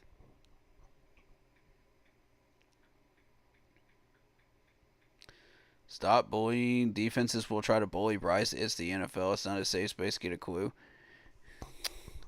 That's not called bullying, dude. That's called doing your job as a pass rusher. That's what they do.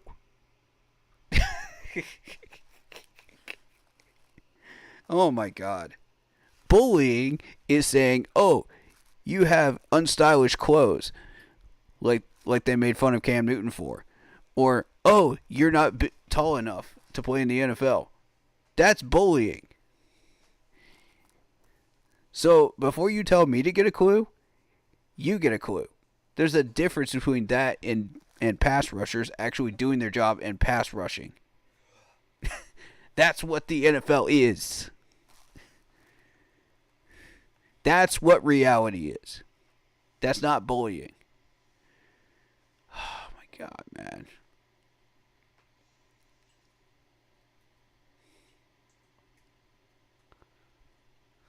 Protect Bryce. Bryce pops off. Exactly. It's that simple. It literally is that simple. Once Dave develops this dude, it literally is that simple.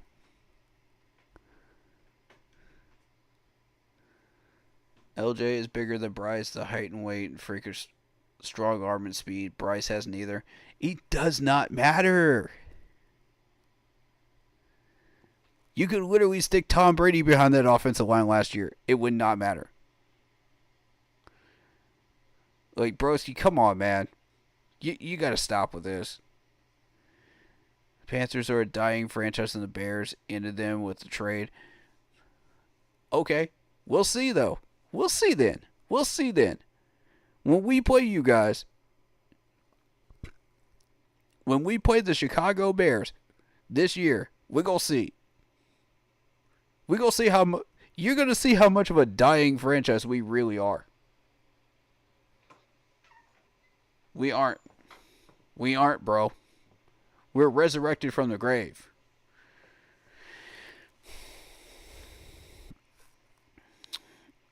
And, of course, stuff like that coming from a Bears fan. Come on, man. Yeah, exactly.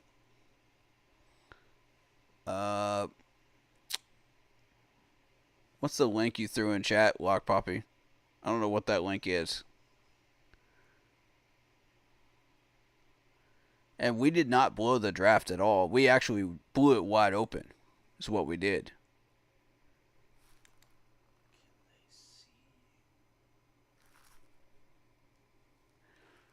Um,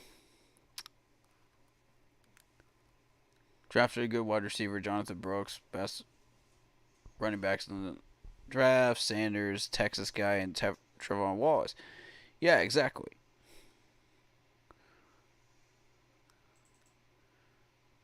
Broski, come on, man. All right, let's get off the Lamar Jackson subject then. As I said, take Lamar Jackson off the list. We're not even talking about him.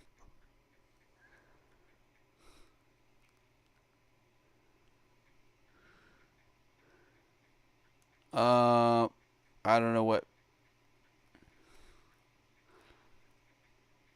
Marcos Cash got deleted for his comment, but okay, cool.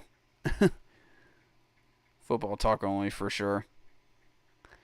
Panthers should have drafted 2 corners with their first 2 picks. Leggett isn't ready for the NFL. Brooks is coming off an ACL if he ever fully recovers this season. And the third round linebacker is dumb. Okay, let me break this down for you, broski. First of all, did I want us to draft 1 corner? Yes, I did.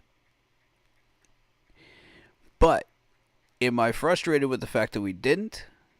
No. Because we got a solid corner in what was his name? Charles Smith Wade? Charles Smith Wade. Who is essentially Dante Jackson 2.0. You know, just healthier. So if you take away the toe tackling and you take away the injuries of Dante Jackson, you have Charles Smith Wade, a healthier, younger Charles Smith Wade. So, do I like that pick with the corner? Yes.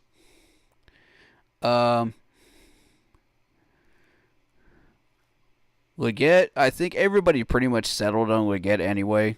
It was in every single mock draft. So, I mean, it was pretty much pick your favorite wide receiver at that point, as long as it's not,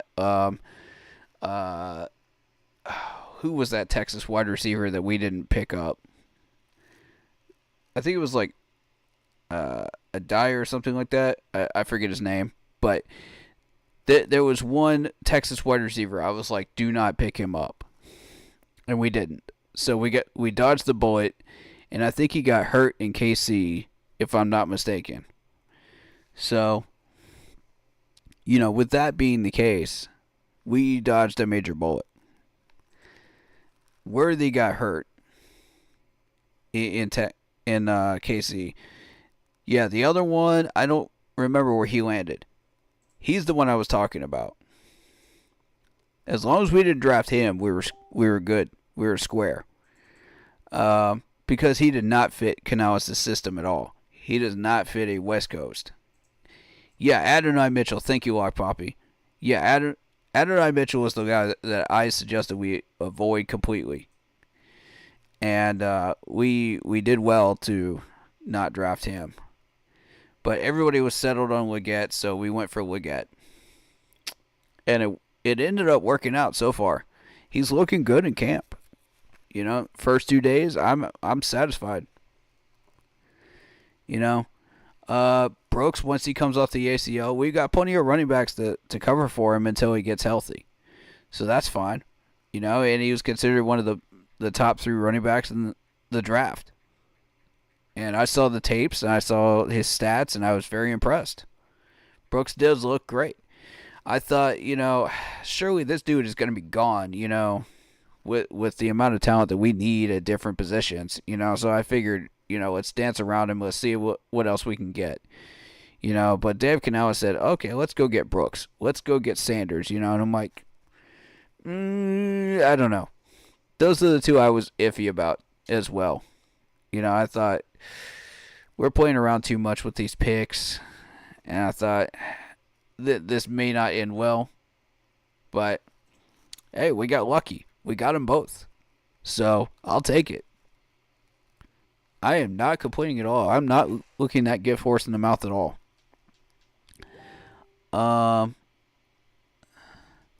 And that's fine if he's not there this season. We do have Miles Sanders, who is starting to recover and starting to play well. We do have Chuba. We do have running backs, dude. We got running backs. We're okay. You know, there were a couple of people that thought we should have gone for Isaiah Simmons. You know, from where was it? It was some off-brand college. I don't remember, that I've never seen before. But point is, we have running backs. We're okay.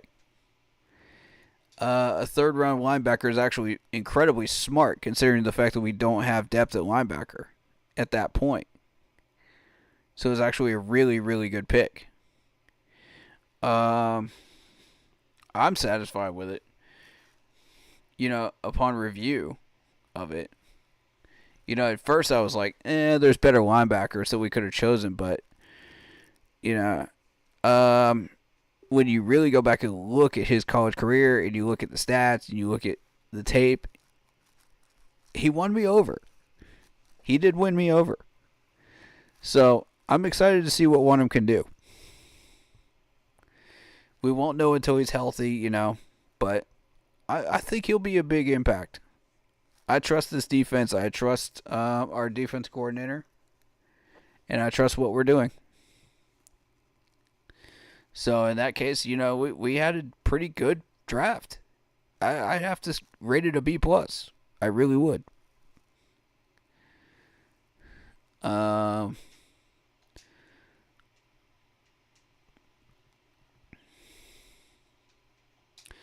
Yeah, I mean, it's initial reactions.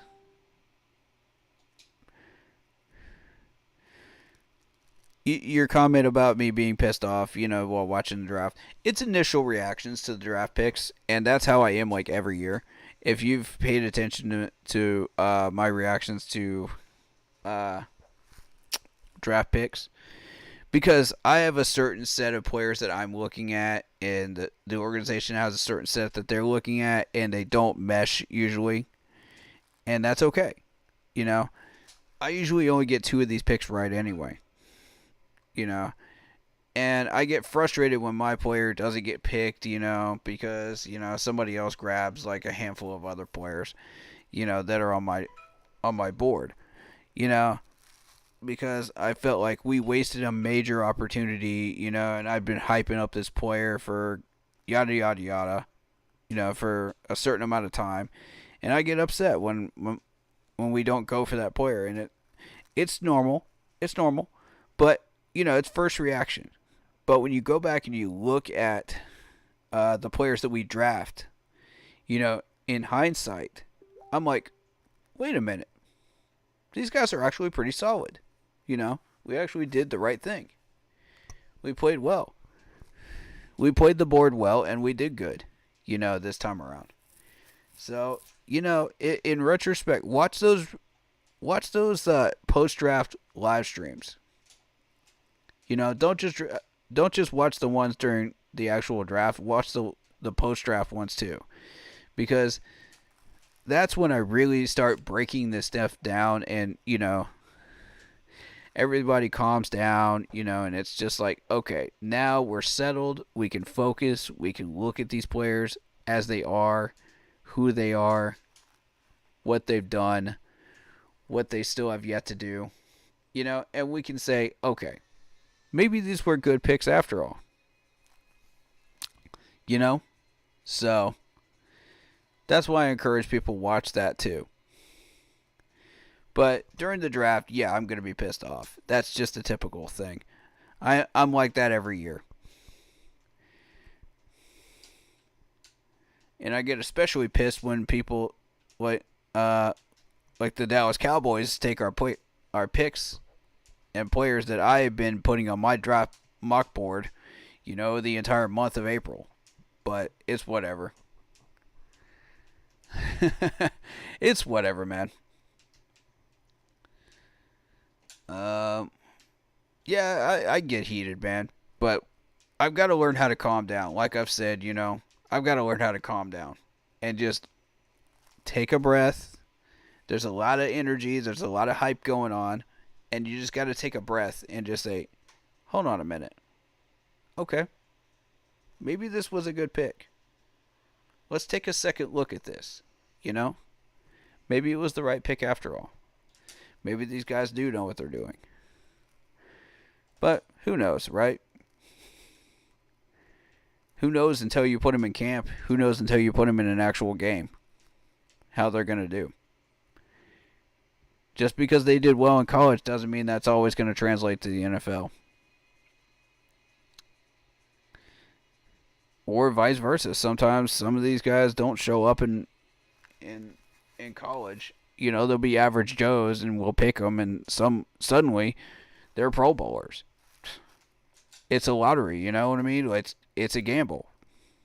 You're gambling every time you draft. I've always said that.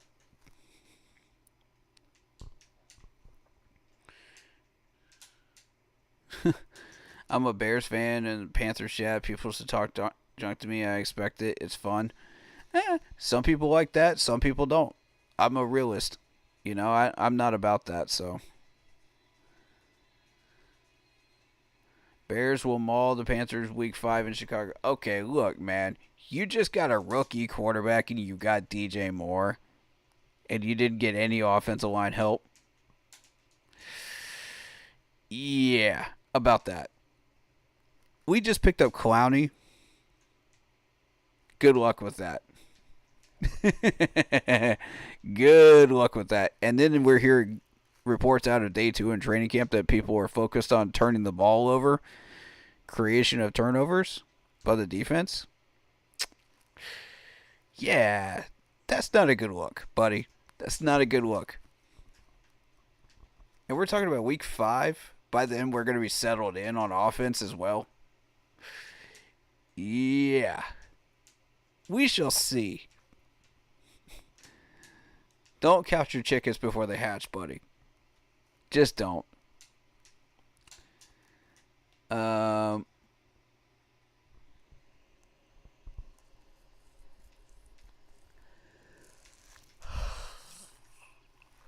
Oh yeah, Broski is an honorable man in real life, man.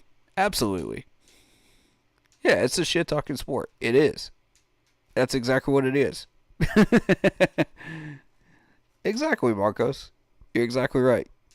Some people like to do it, some people don't. And there's nothing wrong with not wanting to do it.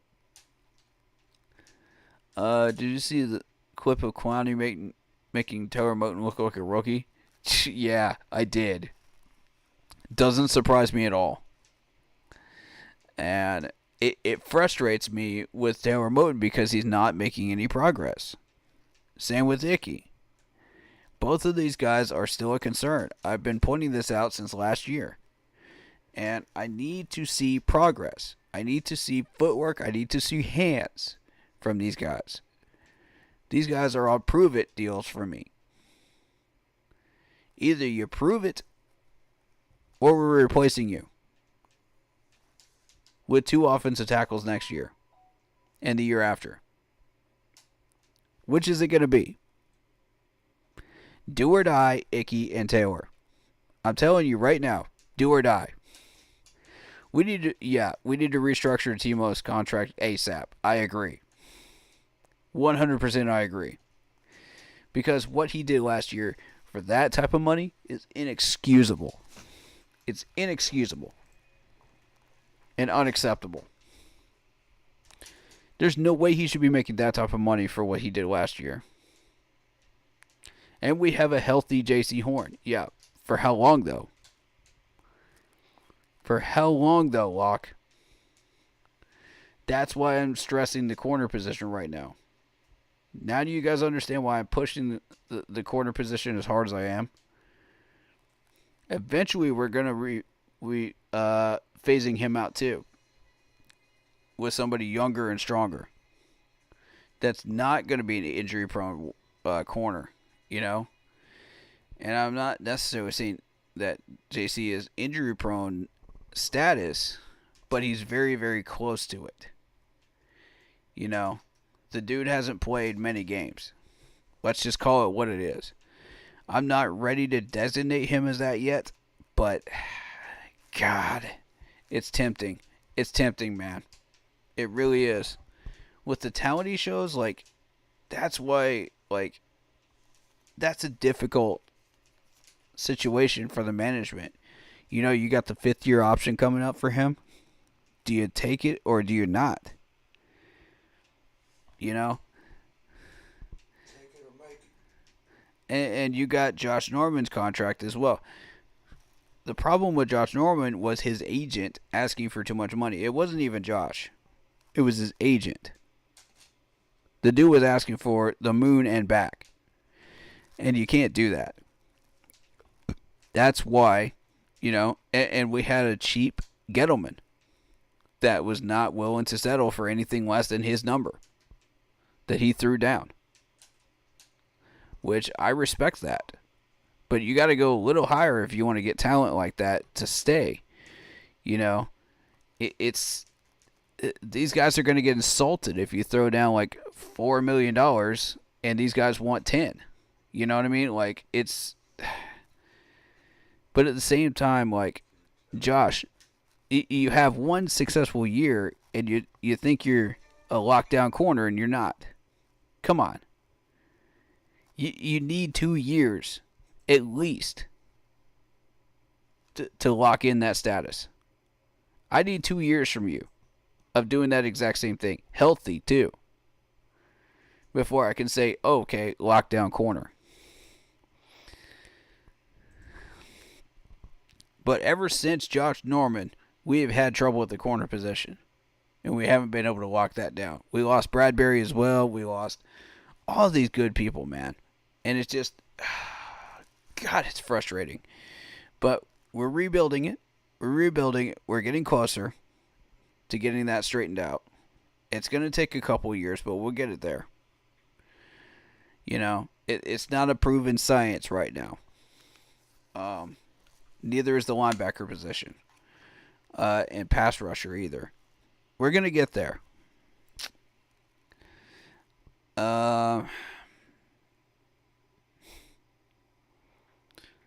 But yeah, I honestly am very, very encouraged by what we've seen in the news today about this team, you know, working on ball protection and, you know, forced turnovers. That's really good. I would love to see that continue. And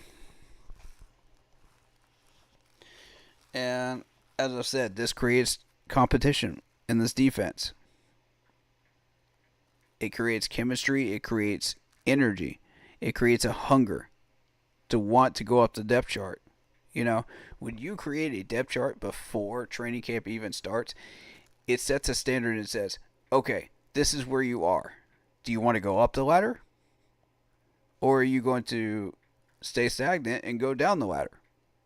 While other people are hungry and go up the ladder. What are you going to do? So I love the fact that there was a depth chart starting out, even before you started training camp. We didn't do that before.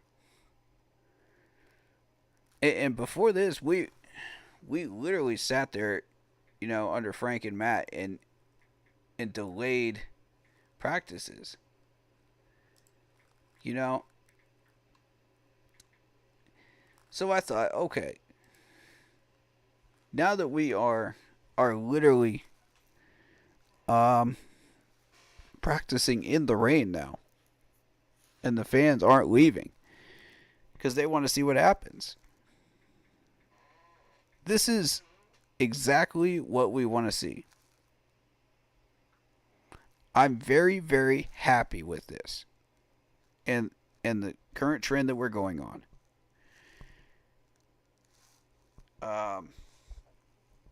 I'm very happy with the technical skills that we have put together with these players and are still continuing to work on.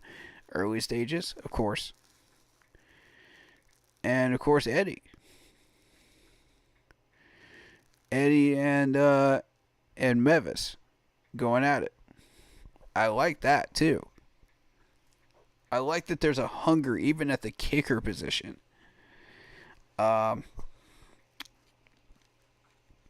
I have no idea who's going to win that competition, to be honest with you. Um, I've noticed several people asking that question. I have no idea yet. That's going to be up to Dave. He's not making that decision until the last second. So, which is exactly what he should be doing. He learned that from Pete Carroll. And, it creates information that you can use in that amount of time. Very intelligent.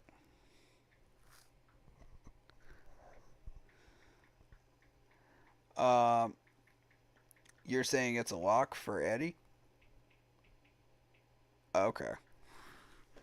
Caleb is going to light up your non-quarterback having team. Cornerback team. Okay. Did we forget about J.C. Horn? Sir, did we forget about J.C. Horn here? How many times has J.C. Horn shut down your wide receivers in Chicago? I don't want to hear it. Even when we lost to the Bears, he still shut down your wide receivers when he was healthy and on the field. J.C. Horn has missed 27 games and played in 22. I'm talking about the games that he did play against you. I'm not talking about the ones where he was on the bench, injured. And I knew you were going to bring up that stat too. I knew that's exactly where you were going with that. As soon as I said that, I didn't even get to finish my sentence and you put that stat up. Caleb is going to give J.C. Horn the ball like it's candy. Yup, facts. Facts. Facts. You got a rookie quarterback versus a veteran corner. If JC stays healthy through 5 games, Caleb's not throwing it that direction. I'm telling you right now, he's not. He's going to be testing Dane Jackson.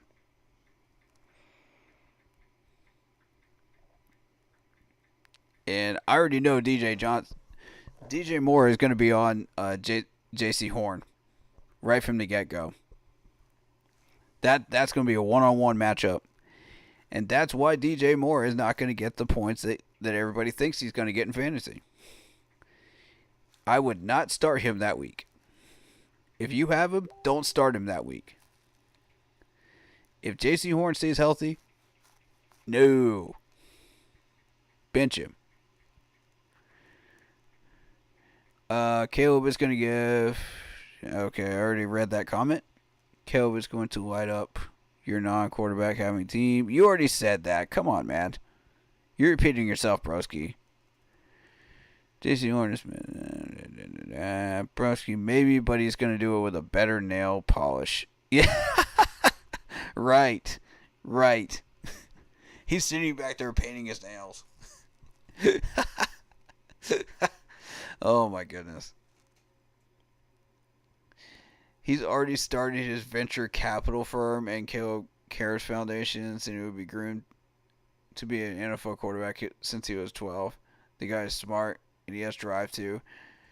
Okay, well, so is every other quarterback that's coming to the league. They've created, like, foundations and all kinds of other stuff.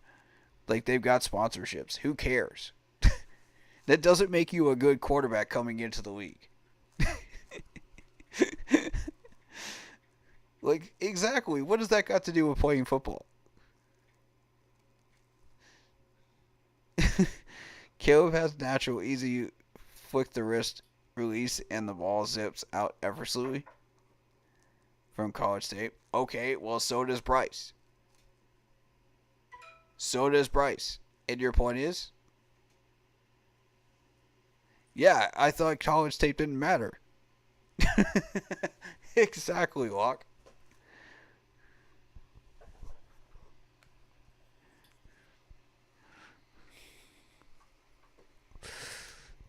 Like, not to disrespect your opinions, broski, but you're just spouting out a bunch of nonsense, bro, and I gotta call you on it. Come on, man. You're spouting out a bunch of stuff that just doesn't matter.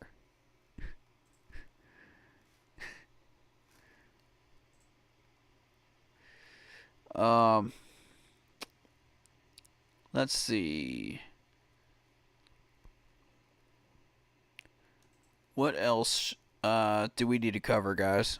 What do you guys think? Uh, I've covered Haynes. I've covered pretty much everybody here. Is there anything I missed?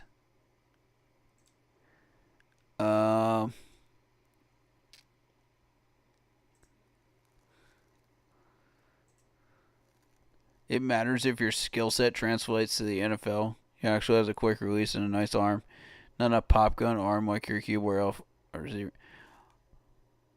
Okay, well, that pop gun offensive arm, is still getting 45 yards a pass when he was free releasing it during practice yesterday. So, again, your point is?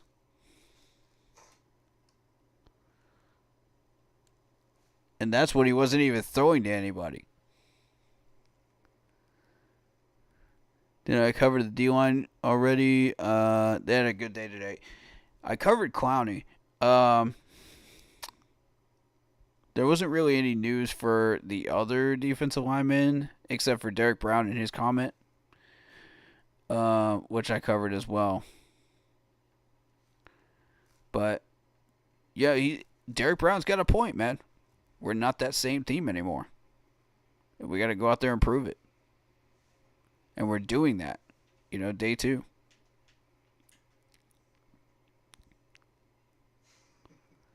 So, and Dave Cannella says that's exactly what we want. It's exactly the type of football we're looking for. That's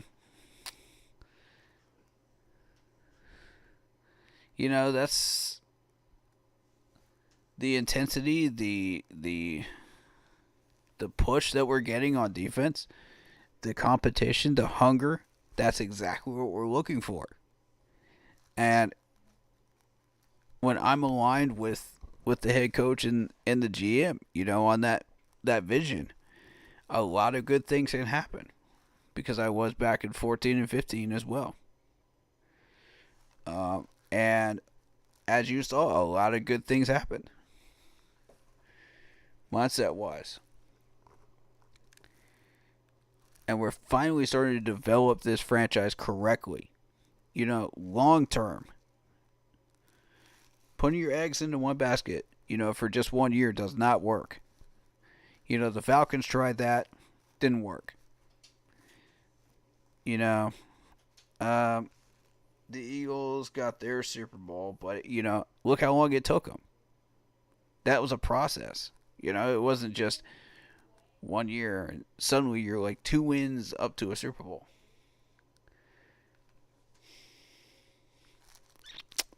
It's like, come on.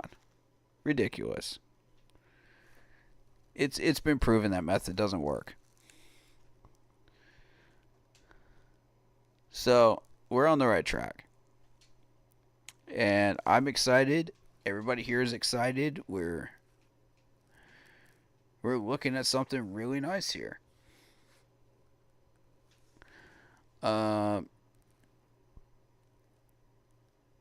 Your bum organization drafted a complete bust of a quarterback, and the Bears drafted a true franchise. He hasn't even played an NFL game in 2024 yet.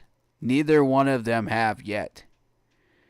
Just because Bryce Young had a bad year in 2023 doesn't make him a bum of a quarterback. You're so quick to throw everybody under the bus just because of 1 year. Okay, 1 year. So what? They bounce back. Players bounce back. We had terrible coaching. We had a lot of reasons why he wasn't doing what he was supposed to be doing, including his footwork. So,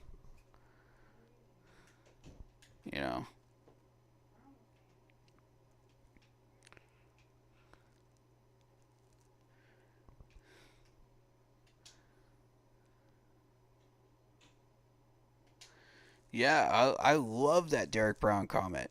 I love it. Absolutely love it.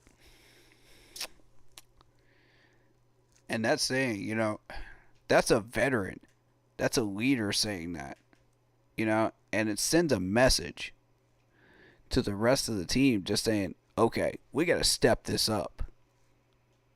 We got to put our best foot forward. We got to grind. We got to gear, man. We got to take care of business. We can't be that same team anymore. We can't accept 2 wins anymore. This is a new vision. This is a new team. This is a new leadership. This is a new identity. Let's go out there and get it. I love Derek Brown for that, man. Shout out for that comment, man. Go get it, man. Shout out to Derek Brown, man. Much love to this dude, man. I always loved Derek Brown. Ever since he came over here.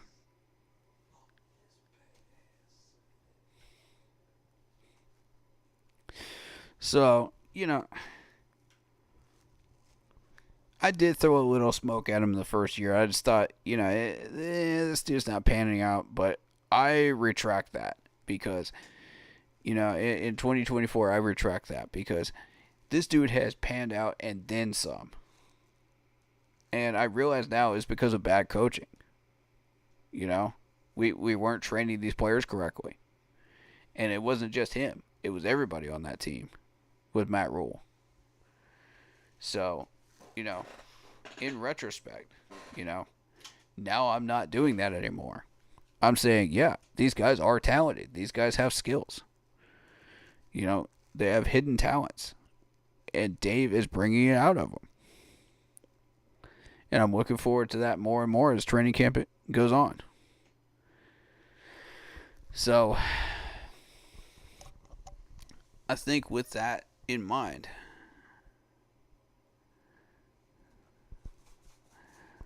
we got day 3 coming up, man. Day 3. It's coming. And with it will come good and bad patterns. Let's see what happens. Is there any questions that you guys have or would like, or any comments that you guys want to throw out there about the content for day 2 before we get out of here? Because I'm going to take, once we get a day off from camp, on the schedule, I'm going to address the media, the press conferences and stuff like that, because I haven't gotten to them yet. So, and it's getting late, so I don't really want to mess with it tonight. But I will get to them eventually, though, and I will break them all down in just one stream, if that's okay with you guys. But I will get to them for sure. Who's Chicago's head coach? Is it Eldorf? I have no idea, dude. Does anybody know? Can they confirm that in chat, or? I have no idea. Broski, it's your team. You should know.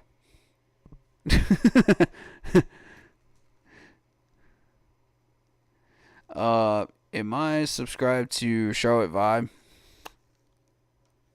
I mean, I liked Charlotte Vibe, and I do support him, but am I subscribed to him?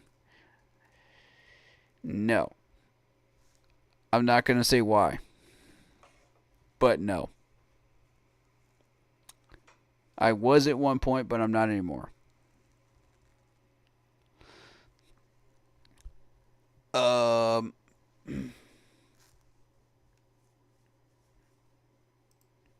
You said, yeah, the Carolina Panthers official channel? Yes.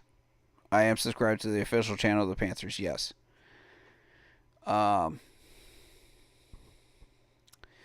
actually subscribed. Let me show you guys who I'm actually subscribed to. You guys will be impressed with this. No.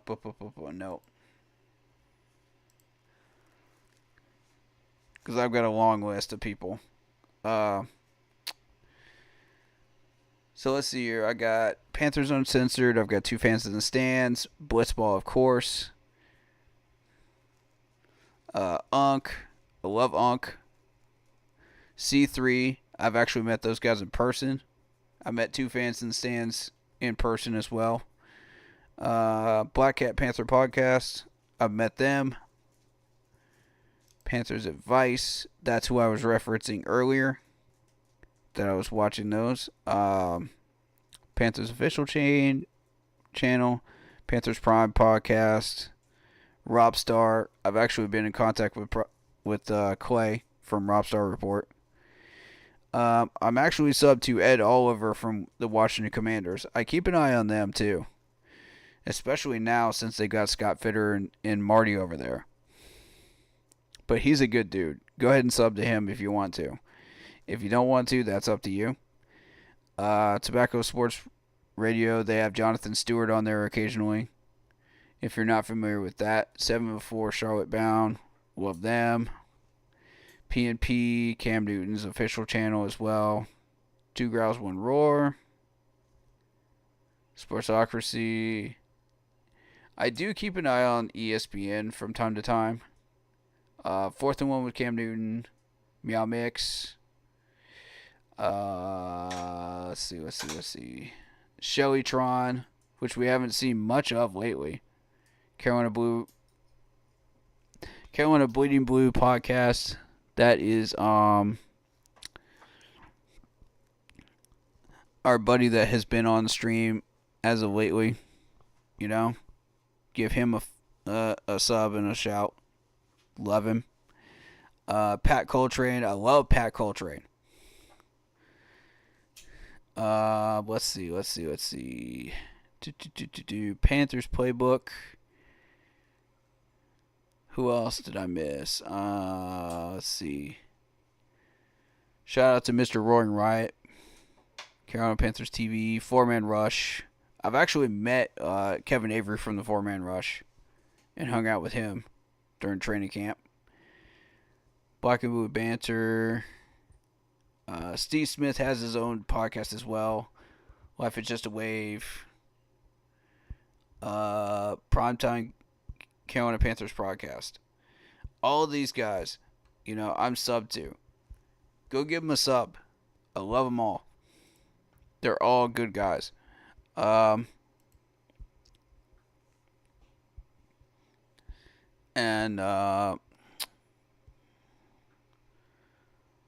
focus on C3 a lot. C3, Black Hat Panthers podcast, and Rob Star Report a lot, and PNP, because they have a lot of really good information that helps us out, you know, and I reference them a good bit.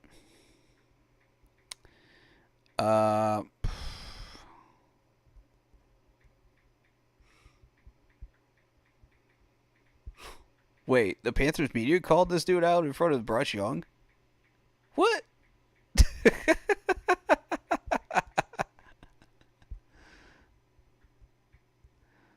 Oh my goodness. Alright, I'll have to check that video out later. But, yeah, it's the start of a new era, though. It is. But yeah, any other question you guys have or comments that you guys think that we should cover or address for day 2? They're having day 3 tomorrow, right? Or do they have a day off? I gotta double check that. Let me see real quick.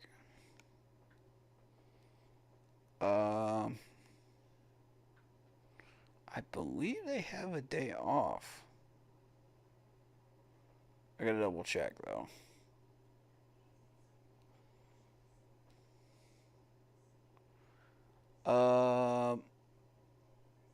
Yeah, they have a day off on Friday. So, I'll be doing media presser content tomorrow. And then I'll focus on day 3 of camp on Saturday. Back together Saturday. What are my expectations for Jonathan Brooks? I think he's going to be an excellent running back. I think he'll be a good 1-2 punch with Chuba. I think it's going to be like Jonathan Stewart and D'Angelo Williams, you know, back in the days. the 1-2 punch. And it's a power punch this time because Jonathan Brooks is incredibly strong and incredibly physical and fast. So I think, when I looked at Jonathan Brooks, I thought Jonathan Stewart. When I looked at him, a newer branded Jonathan Stewart. And I look at Chuba and I think, okay, well, he is pretty much, he's more of a power rusher, really, than a speed rusher, but he can do both. But as far as who I view as more of Jonathan Stewart in that dynamic, then it would be Jonathan Brooks. Once he's healthy. I mean, we will have to train him up, of course. We'll have to catch him up to speed, but I believe he can be that once he's healthy. But we'll see, We will see. I'm hoping that ACL tear doesn't affect him too much. That we actually do get to use him. And, we didn't mess that pick up, but we'll see. We still got Miles Sanders to fall back on, and Miles Sanders under a decent coaching staff can be very, very good too.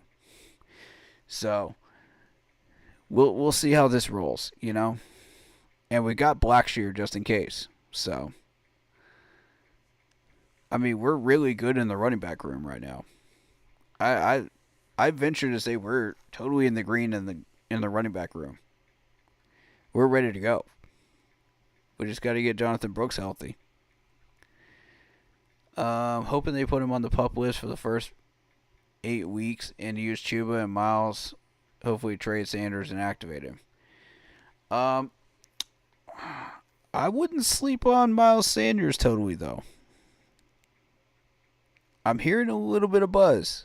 A little bit of positive buzz from Miles Sanders. Enough to convince me that maybe there might be something there. There's a hint of something there. I don't want to get everybody's hopes up. But at the same time, I'm not ready to just throw him to the wolves either, in a trade. I'm kind of on the fence still. I know he's got the talent in him, but I just need to see Dave Canales bring it out of him. You know what I'm saying? Same thing with Ian Thomas. I just need to see Dave Canales bring it out of him. There's a few players. Oh, you're just looking for him to get off that contract? Fair enough. Fair enough. Yeah. That is a terrible contract. That's reasonable, though. Let him rest it on that ACL as long as possible. Yeah. Get him off that contract ASAP. Yeah, fair enough. Fair enough. I totally agree. Some of those contracts during that time period of Frank and Matt Rule were just ridiculous. They were just ridiculous expectations for these players. And they were just getting free money. Move Ian Thomas to fullback? Huh. That's an idea. I mean, fullback is kind of a dead position at this point, but no one's suggested that yet. Huh. Let me give that some thought, Marcos Cash. Let me give that some thought right there. I'll get back to you on that one. I'm going to ask my team about that, what they think. Good comment, though. Really good comment. All right, so with that, I think we'll move into pressers tomorrow and do day 3 on Saturday. Back together Saturday. If you are going to be there on the 5th and 6th, let me know so that we can link up and hang out, especially if you're a content creator. That way we can chat and share opinions. I would really, really love that. But beyond that, we'll see what happens. You guys let me know what happens on Back Together Saturday, and we'll go from there. Canales wants to run the ball heavy, and a fullback is just that. A really big body blocker. Well, I feel like with the running backs that we have, we could just push those short yardage situations anyway. Like, fullback is kind of a dead position. Like, yeah, we had what was his name? Tolbert. We had Tolbert back in the day. Tolbert was really good and instrumental.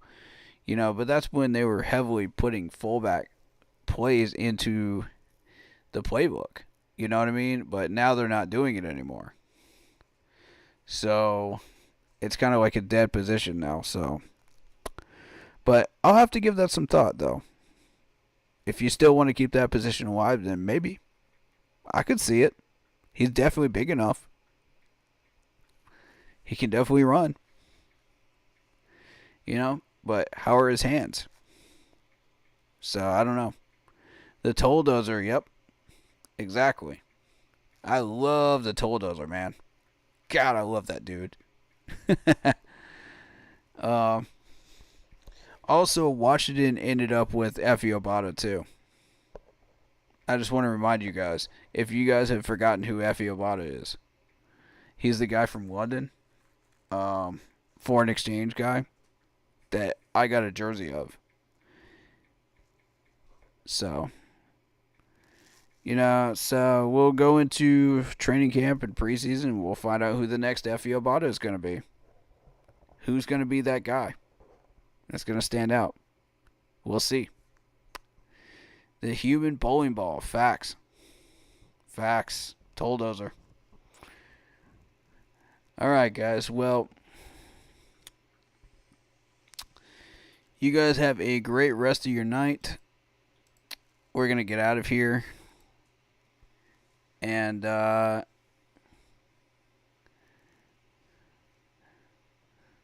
it has been a lot of fun hanging out with you guys.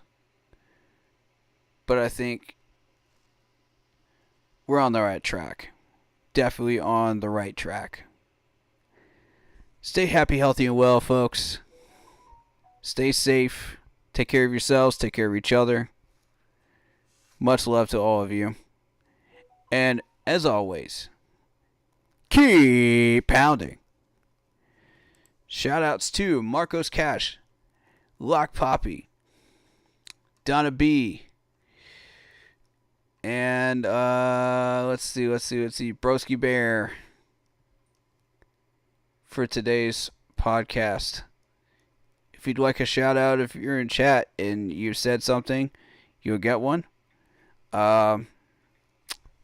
And we'll see you guys next time. Have a good one.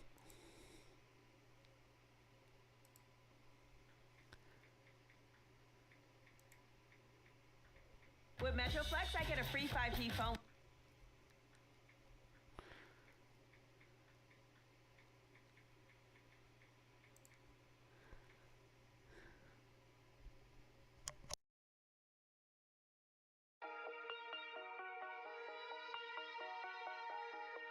Buddha.